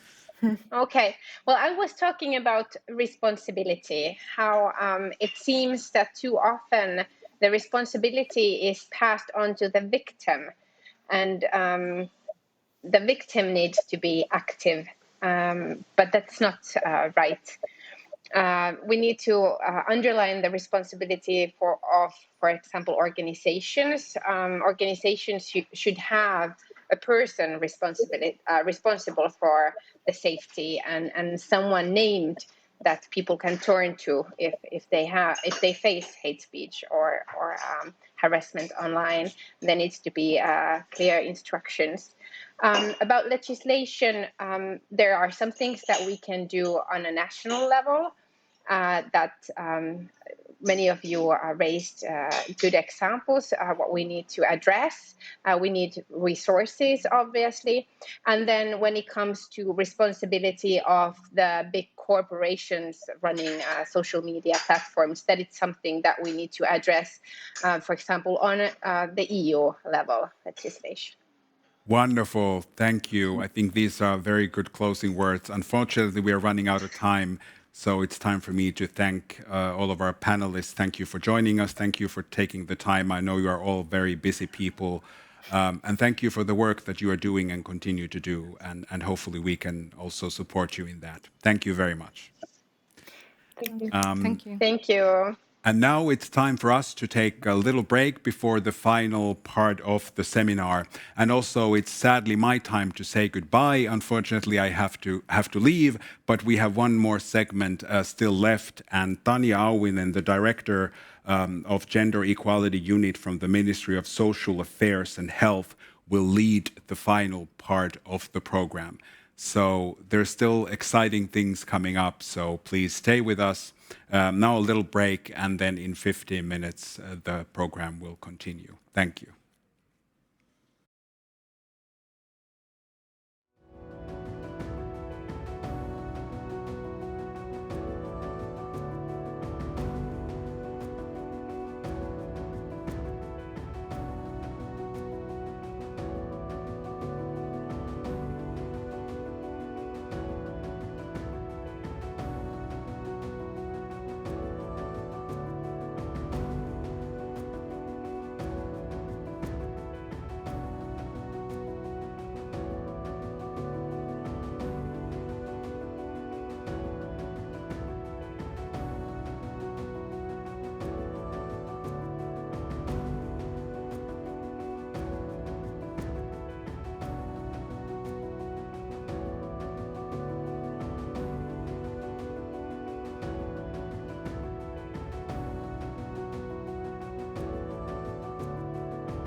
Dear conference audience, welcome back from your break. I hope you had a good one.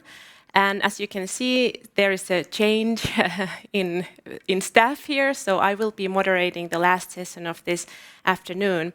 And my name is Tanja Auvinen, and I'm the director of the Gender Equality Unit in the Ministry of Social Affairs and Health in Finland. Nice to see you all online there. It's amazing that there are so many of you, over 200 people present, and to think that it's Friday afternoon, so I think that's great. And so let's go to our last session this afternoon. And first, I would like to introduce Katri Viinikka, who is the Ambassador for Gender Equality at the Ministry of Foreign Affairs of Finland. And Katri Viinikka has begun her career at the ministry in 1992, and she has, for example, been the ambassador for the Kingdom of the Netherlands for Finland. So Viinikka is going to tell us more about the international efforts to address gender-based violence, especially generation equality. The floor is yours, Katri. Thank you so much, Tanja, and good afternoon, everybody. Dear participants, it is indeed my pleasure to be here today and speak about international efforts to address online gender-based violence, more specifically about Generation Equality campaign. The Generation Equality is a global 5-year campaign to accelerate progress for gender equality, launched by UN Women, France and Mexico. The campaign brings together multiple actors from different private sector, society and philanthropies to take bold, concrete and game-changing actions for gender equality. Accelerating progress for gender equality is even more important, as we know that COVID pandemic has exacerbated existing gender inequalities, such as gender-based violence, reduced access to sexual and reproductive health services, and the burden of unpaid care work.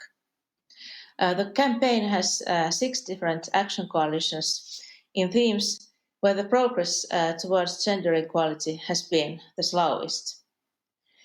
It also brings to the international gender equality agenda, for the first time, technology and innovation. Finland is a co-lead of the Action Coalition on Technology and Innovation for Gender Equality. The Action Coalition has defined 4 actions to accelerate gender equality in the field. It aims to bridge the digital gender divide by enhancing women's and girls' skills and competencies. It also drives to increase investment on feminist technology and innovation. Third target is to increase the number, participation and leadership of women and girls in the sector. The fourth target is to prevent and eliminate online and tech-facilitated gender-based violence and discrimination. And this topic has been especially Finland's priority throughout this process. To ensure that all genders can equally benefit from digitalization, it is of utmost importance that online spaces are safe. As our lives are increasingly moving online, more attention needs to be paid on this issue. Investing in access and competencies is not enough if people, once they have those access and competencies, do not want to use them because of fear of facing harassment or violence online. Online gender-based violence is also limiting women's participation in public life, as it may discourage them from entering in politics or drives those already in public life or politics to leave it. This is a serious threat to democracy, and we have been experiencing this also in the context of our municipal election campaign that is ongoing. Tackling online gender-based violence requires making it visible. It is key to make online gender-based violence as unacceptable as offline gender-based violence. It can cause disastrous consequences as disastrous consequences as offline violence, both physical and emotional. And as we have heard during these 2 days, online gender-based violence is a complex problem. Resolving it effectively and comprehensively requires legislative and policy actions, better tools to prevent and address it, as well as cultural change. It also requires coordination and collaboration across different sectors of society: public sector, civil society, and private sector. The companies behind social media platforms are here, and each of us as individuals has a role to play as a user of online social media platforms. Cultural change also means addressing the root causes of the problem. We have to transform harmful social norms and gender stereotypes that are behind gender inequality and gender-based violence. The role of boys and men is therefore crucial. And that's why we foresee actions engaging men and boys in prevention and elimination of online gender-based violence. This could include campaigning to influence their attitudes towards online gender-based violence, for instance, campaigns among conscripts. And we would also like to see the Finnish gaming industry collaborating on this, because it's very important how different genders in all their diversity are represented in games.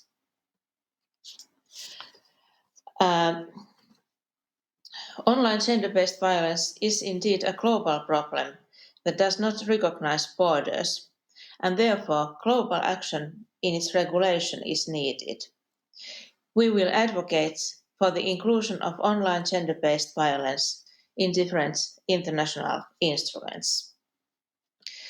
Throughout all action coalitions, special attention is paid to young women and adolescent girls. In all actions, diversity of women and girls is taken into consideration, especially the fact that some women and girls face multiple and intersecting forms of discrimination. In conclusion, dear friends, we cannot tackle online gender-based violence without collaboration and cooperation between multiple actors. And I would like to encourage you all to join this global movement to accelerate gender equality and become a commitment maker in the Action Coalition on Technology and Innovation. Only working together we can make internet a safe place for everybody. Thank you. Thank you, Katri. This was a really important message, and I think it's a really good thing that this campaign will last for 5 years, because as you mentioned, we will see the post-COVID world in that time period, and also the focus on young girls, young women, and to the notion that this violence, this crime doesn't recognize borders, and that's why we need this cooperation. Thank you so much for your words. And our next speaker is Anders Nielsen, who is the head of section in Department for Gender Equality in the Ministry of Employment in Denmark, and he also represents Denmark in the, and now there is a big long phrase, Nordic Executive Committee of Senior Officials for Gender Equality and LGBTI, ECOGEM. As you have already heard during these 2 days, this is the organizing organization. But so Anders is also in that committee, and he will tell us about the Angry Internet Conference. Anders, the floor is yours. Kiitos paljon, Tanya, and thank you for the introduction. And also thank you to our great Finnish colleagues who have planned out such an interesting conference for the past couple of days. And thank you to all the presenters really sharing valuable insights with us yesterday and today. I work in the Danish Department for Gender Equality, and I will, like Tanya said, I will present to you an interesting conference opportunity in this series of Nordic conferences on the theme of online gender-based hatred. Yesterday we had the discussion and the panel on the circle of gender-based online hate and harassment and how to break it. And Stine presented this, The Angry Internet, that was published last year as part of the Danish Presidency for the Nordic Council of Ministers. And following up on the results in this report that you heard yesterday, Denmark is now planning a conference on the 23rd of June. The conference is called The Angry Internet, Knowledge and Tools for Professionals. As you hear behind me, in the most analog fashion we could come up with, it's just paper on a wall. But the objective of this conference is to give professionals the knowledge and the tools to address misogynist and hateful online forums by fighting social exclusion and marginalization of young men in particular. The conference will build upon what we have learned here yesterday and today, and will take sort of a deeper dive into the manosphere as a phenomenon and young men's use of digital platforms. The conference will also examine and discuss concrete tools for professionals to use when engaging with young people, both online and offline, and when working with young men. At the conference on the 23rd of June, you will see some familiar faces from the last couple of days, and you'll also meet some other Nordic experts and professionals working in this field. The conference will take place both physically here in Copenhagen and also online. And you can sign up using the link that we will share with you in the comments section. So please sign up and share the link with your colleagues working in this field. and we hope to see you. Thank you. Kiitos, Andreas. You said paper on a wall. I think it's these digital ages, you know, it's very refreshing to see just paper on a wall. As you said, this is a great continuum for this conference. So in your conference, you will go deeper into the practical tools and to the sort of spheres of internet, even the dark corners there. And I think this will be a very useful conference for all of us. And I hope many of us can join you in Copenhagen and online. And I'm sure the information will be circulated also after this conference, so people can still sign up for the conference. Thank you so much. And dear friends, we are heading towards the end of our conference here. Actually, this is now we have one more speaker left, so to say, the concluding remarks. And these remarks will be presented to us by Elina Nikulainen, who is a gender equality and inclusion expert. And Elina is specialized in elimination of violence against women and girls.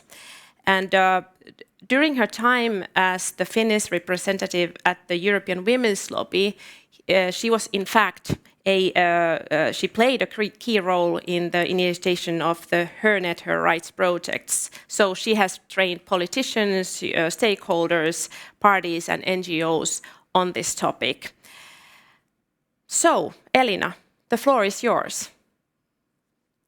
Thank you very much, Tanya, and thank you to the Ministry of Health and Social Affairs for the invitation to join this conference and to give its concluding remarks. Thank you especially to all the wonderful speakers for making this a brilliant 2 days with a lot of food for thought. When I moved back to Finland in 2014 after 6 years in Asia, it was shocking to me to note how little we were talking about the gendered hate speech and online violence in Finland. We had some initiatives that dealt with hate speech, but they, just as Finnish legislation and what I have learned, also other Nordic legislation, actually did not deal with the gendered aspects at all. They were focused on the protected minority characteristics, which are important, but not gender. So it's taken a lot of time and effort for the Finnish feminist movements and gender equality champions to get to the point when a ministry can actually have a conference like this. A conference that both acknowledges the gendered aspects of online hate and also focuses on it. And to have the Minister of Equality for Finland, Thomas Blomqvist, to start the conference focusing on this is just spectacular. So I'm very, very pleased to see so much progress moving forward. In my concluding remarks, I have tried to capture some of the major takeaways during these 2 days of intensive discussions and fantastic panels and extremely interesting presentations. So I will try in my presentation to present some of those major takeaways to you now. So one of the things that we saw during these 2 days were multiple facts and figures from various different research showing a lot of the same things. We saw Liisa Kaati, Tuija Saresma, Josefine Jakobsson, Anine Kierulf, and also the Angry Internet report show very, very similar issues. One of them was that women are subject to more online hate than men. For instance, Asha Allen from the European Women's Lobby talked about that women are 27 more times more likely to experience online violence. So we're talking about serious numbers. And even in the studies where numbers were smaller, the difference was still there. Hate directed to women focused a lot on their appearance, and it was sexual harassment. One of the things that has been said about 1 million times during these 2 days is that online hate is a threat to democracy. But I think that we still need to keep repeating that over and over and over again, because what we know is that even though we say it and we repeat it, we are not seeing enough action and resources being targeted actually to stop the gendered hate online. We also know, thanks to, for instance, the Angry Internet report, that online hate is mostly perpetrated by men, and that online hate may silence some voices. So if we think about democracy, one of the important things is the diversity of voices. So I want to really say this at the very beginning of my presentation, because sometimes we run out of time, and then intersectionality is always the last point to make, and it's a key aspect about democracy, diversity of voices. We need to think about intersectionality. If we just look at the figures, for instance, we had some really tremendously alarming figures related to, for instance, Black women's experiences on Twitter. 84% more likely than white women to experience harassment, Black women. That's just horrendous. We also need to look at women with disabilities, and how they are being supported in online spaces. We know that they are very active and that they also face a lot of harassment. If we think of just about Greta Thunberg and the type of harassment that she's been receiving, it's tremendous. And we also must remember that men with intersecting identities are discriminated against, and they also face abuse due to those characteristics. One of the things that was very, very clear from especially, I think, yesterday's presentations was the urgency of the issue. We are currently going through the municipal elections in Finland, and we know from a lot of the political parties that actually a lot of candidates have not, or a lot of people had not become candidates because they know that they will be subject to harassment online, and this is not okay. It influences the recruitment of people active online or in public in general, but it also influences the retainment. So what we had, for instance, from Sweden, and I'm just going to check so I have the right number, it's 1 out of every 5 local politicians are thinking of leaving politics due to harassment. So we're not only losing the potential diversity, we are also losing the existing experience of people. And we know that it's not only targeted against people in public professions, such as politicians and journalists, but it's also being targeted against civil servants. One of the things that Tuija Saaresma said, and that a lot of people have been adapting throughout the conference, is that we've been using the word violence. So when we talk about online hate or harassment, let's talk about violence. It's online violence. Key thing to understand about online violence or gender-based hate, if you will, is that it doesn't happen in a vacuum. In one of the discussions yesterday, it was mentioned that women also take the violence much more seriously, or take the harassment much more seriously. But it's perfectly understandable, considering that the violence doesn't happen in a vacuum. It all adds up. All the discrimination that women have felt, all the harassment that women have felt, all the belittling that women have felt, they are part of that same experience. And that's why when online we face harassment and violence, it feels so overwhelming. It also it's not only about self-censorship or about democracy and women's participation, the health consequences are severe. And this is what we heard about during these 2 days.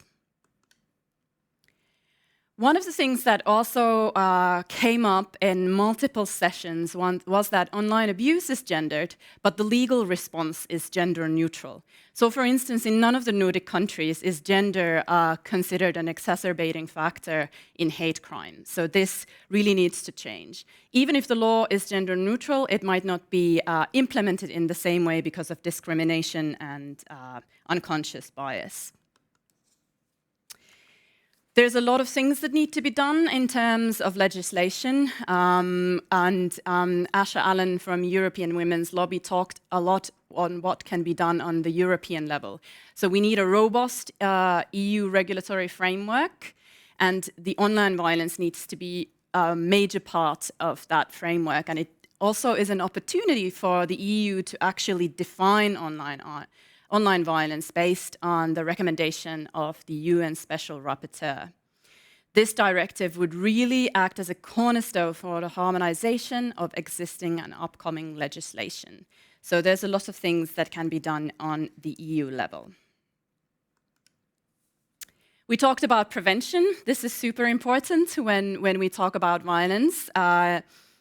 We had Anna from Men from Sweden talking about some of the gender transformative approaches that they are taking. They have 3 key components: understanding violence, challenging stereotypical gender norms, and encouraging active bystander intervention.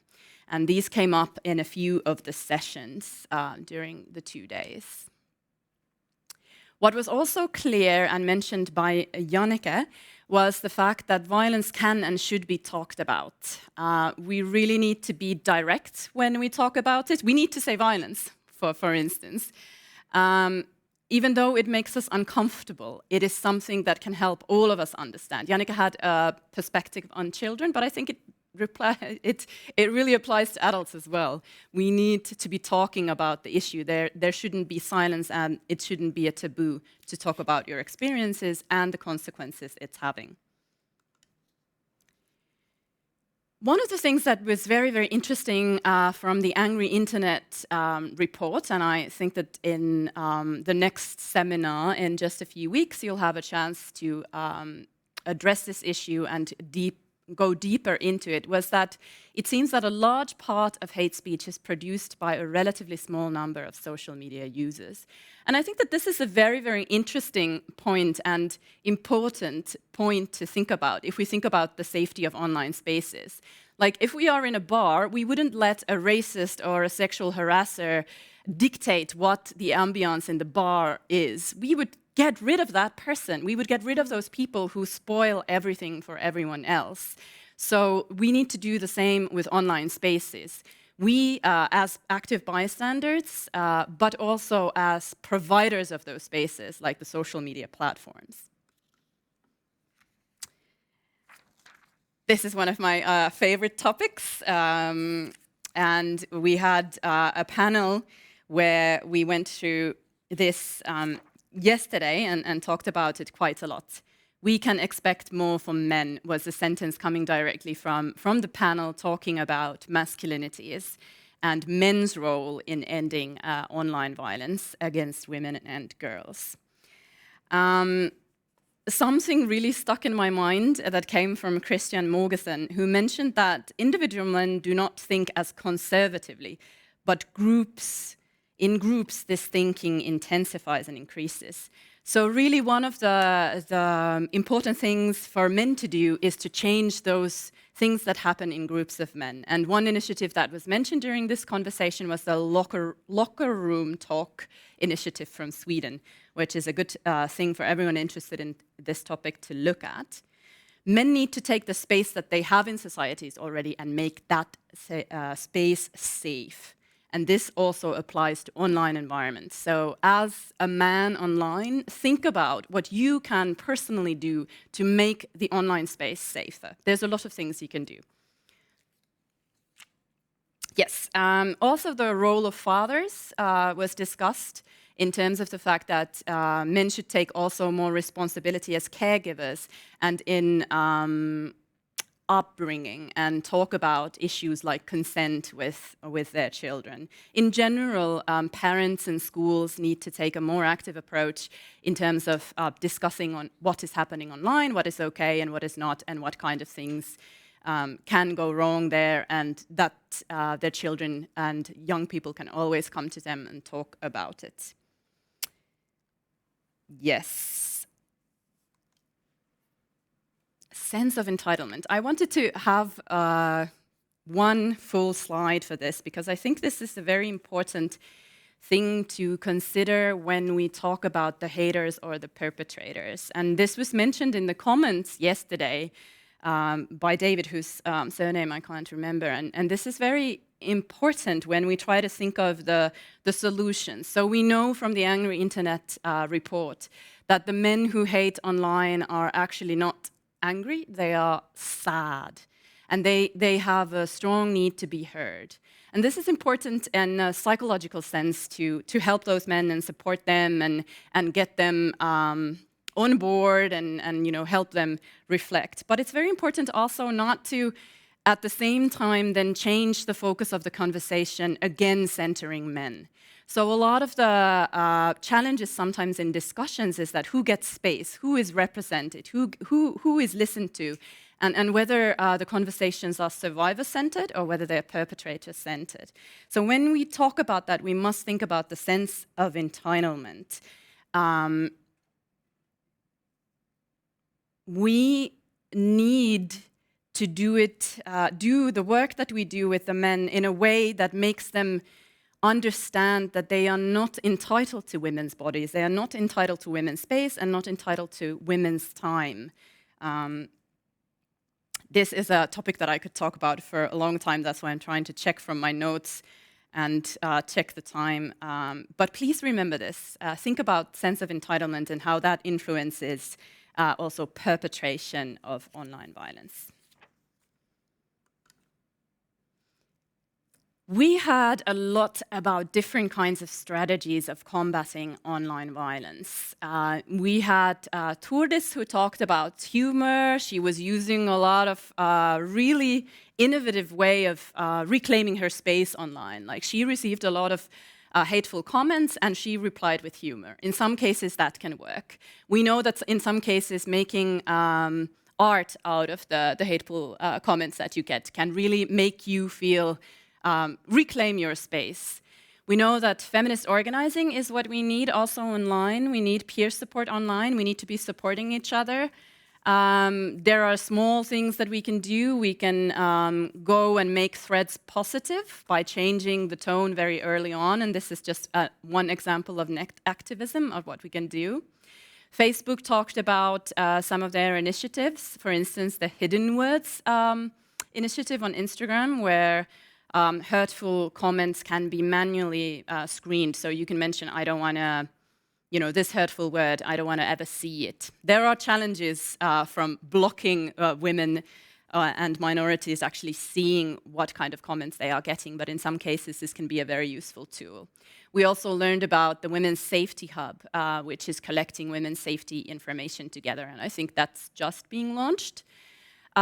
We learned how using AI can support detection of hate speech. Though it's problematic in many ways, we cannot trust artificial intelligence to be able to interpret, for instance, make me a sandwich as a hateful comment, which it is, especially repeatedly. You have to understand the context of the hate speech to be able to read it as hate speech.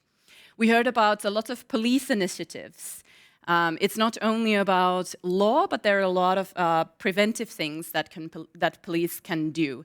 For instance, the Norwegian police officer talked about their net patrols, which was a wonderful term used, and the preventive discussions in cooperation with NGOs that they have. And in Finland, for instance, there's the net tip. In Iceland nowadays, police can take over domains, which can be very helpful in some cases. What we need to also focus on is how we can support survivors of online violence. We had Nytkis here, the coalition of all the political parties, women's organizations. This is unique globally, pardon my spelling. They have a campaign, Vaalit ilman vihaa, and they raised the issue of organizations having guidance and responsible person to contact in cases of harassment. The Fojo Media Institute mentioned about their work building bridges between journalists and police. This is important. Sometimes police is unaware and does not have the capacity or sensitivity, which was mentioned in the previous panel many times. The police needs to be sensitive. The women and minorities who experience online violence and harassment need to feel like they can trust the police and that the police is on their side. Women's Line Finland has amazing specialized support services such as chat and online peer support for survivors. And here I have to mention also that there's a difference between receiving online hate from someone that you don't know than being harassed by, for instance, your current partner. So you need to sort of separate those two. It's a very different approach that works with survivors of people that you don't know, then that works with survivors who are, in some cases, still living with their abusive partner.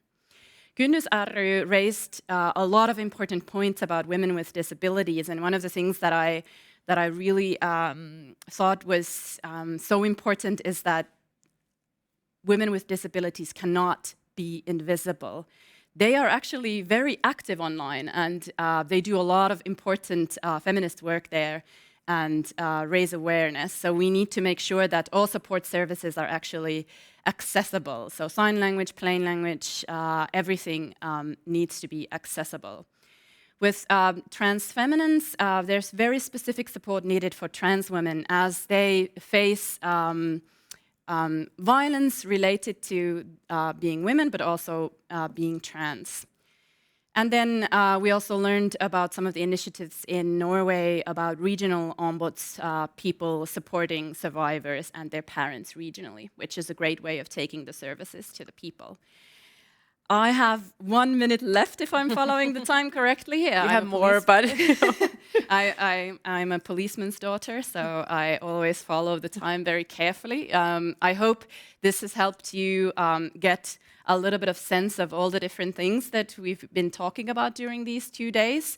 I'm sure Tanya will give you more guidance on how you can see the stream and get more information. But I want to leave with a very hopeful note and to say that an online environment free of hate, misogyny, racism, and harassment is possible. We've only been on social media about 15 years, and this was something that Timo Huovinen from YLE said. We're still learning about this space. We're learning to take it seriously. We're still learning that it's an integral part of our lives. And we're doing a lot of things globally here in the Nordics, on the European level, and we will make it. We just have to keep working harder and putting resources and action into place. Thank you very much. One of the things I still want to say, let's connect. You can find me anywhere on Twitter, Instagram, LinkedIn. One of the best ways to counter all this hate is to get organized. So find your feminist friends, find your online groups. Let's connect and support each other. Thank you very much. Thank you, Elina. Thank you so much for this summing up of the conference. I think you did great because basically there's nothing to add.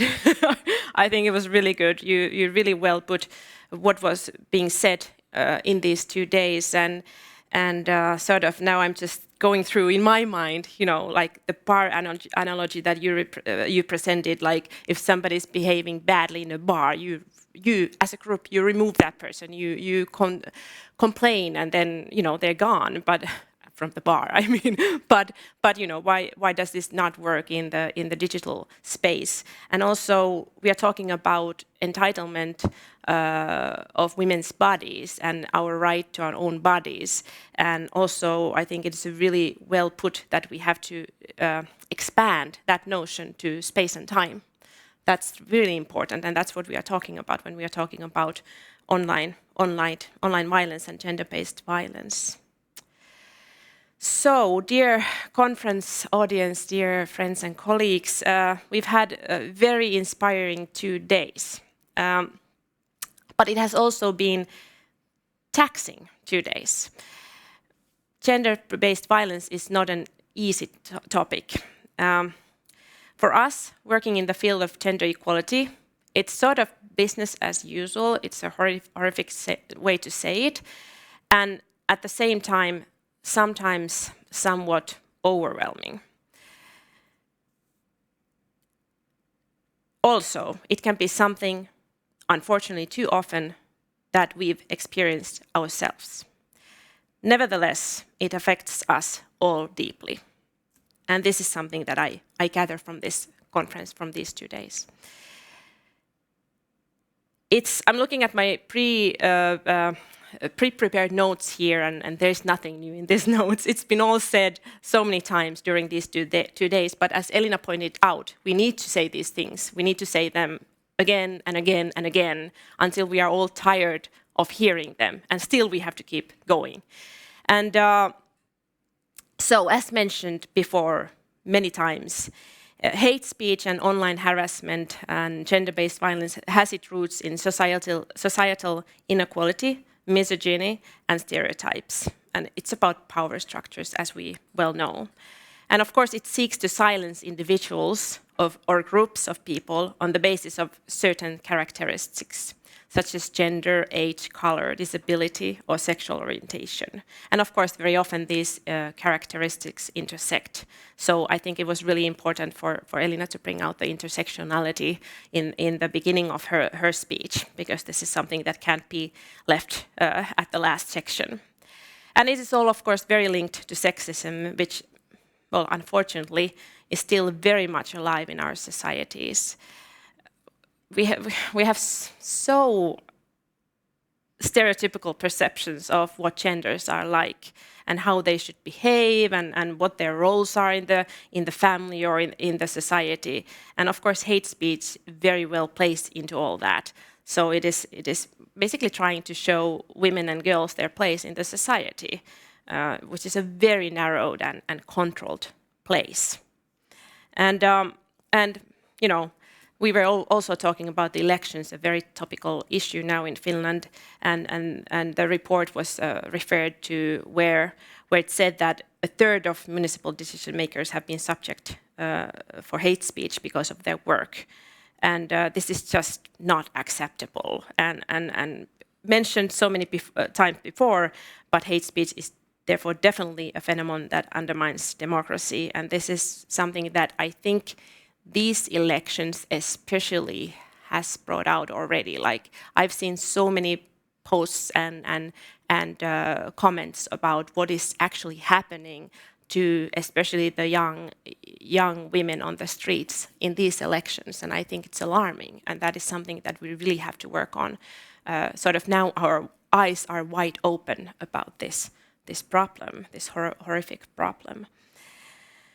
But I would like to say that there is still hope, and I think that's also one of the messages that we can take from this conference, because we can see that countries are stepping up. So we have common frameworks, such as Istanbul Convention, that carefully implemented will make a change, and I really, really believe that. We have so many committed NGOs, academics, politicians, civil servants, companies that are working on these issues every day, and they will continue working on these issues. We will continue working on these issues. So there is definitely hope. But as mentioned, for example, in Katri's speech before, this cannot be done alone. We need cooperation, and I'm a firm believer in the Nordic cooperation, especially. I think this conference is a great example of that cooperation. We need each other. We need to take bold steps towards gender equality and really tackle the difficult issues, and also use the words as violence, you know, and the difficult words, the big words, definitely. Yes, I think that it's all been said, so I won't go further. I think it's time for many thank yous. I want to thank a lot of people. Of course, all the speakers for their inspiring keynotes and commentaries and discussion. Thank you so much. Thank you for Jani Toivola for moderating the majority of the conference. I also want to thank the Nordic Council of Ministers, especially the long phrase, Nordic Executive Committee of Senior Officials for Gender Equality and LGBTI, for their support in gathering the comprehensive set of speakers and spreading the information in their countries. I mean, we have over 200 people online, which is, I think it's amazing. So thank you. And also other colleagues working for the Finnish and other Nordic governments and gender equality organizations. You have supported us in creating and developing the conference program. And I would especially like to thank my team, Hanna and Venla and Reetta. Thank you for your work. The audience, you, for taking this time and really focus on the topic and participating in the discussion. I hope many of you can also join the conference, the Angry Internet Conference in Copenhagen. I think it's really important to continue this discussion in a few weeks. And last but not least, the technical staff here in the studio for making sure that everything works. Thank you so much. Thank you all for your commitment to end violence against women and online hate. And I hope you have a wonderful weekend, a sunny weekend, and I hope to see you also face to face at some point in the fall. Thank you so much.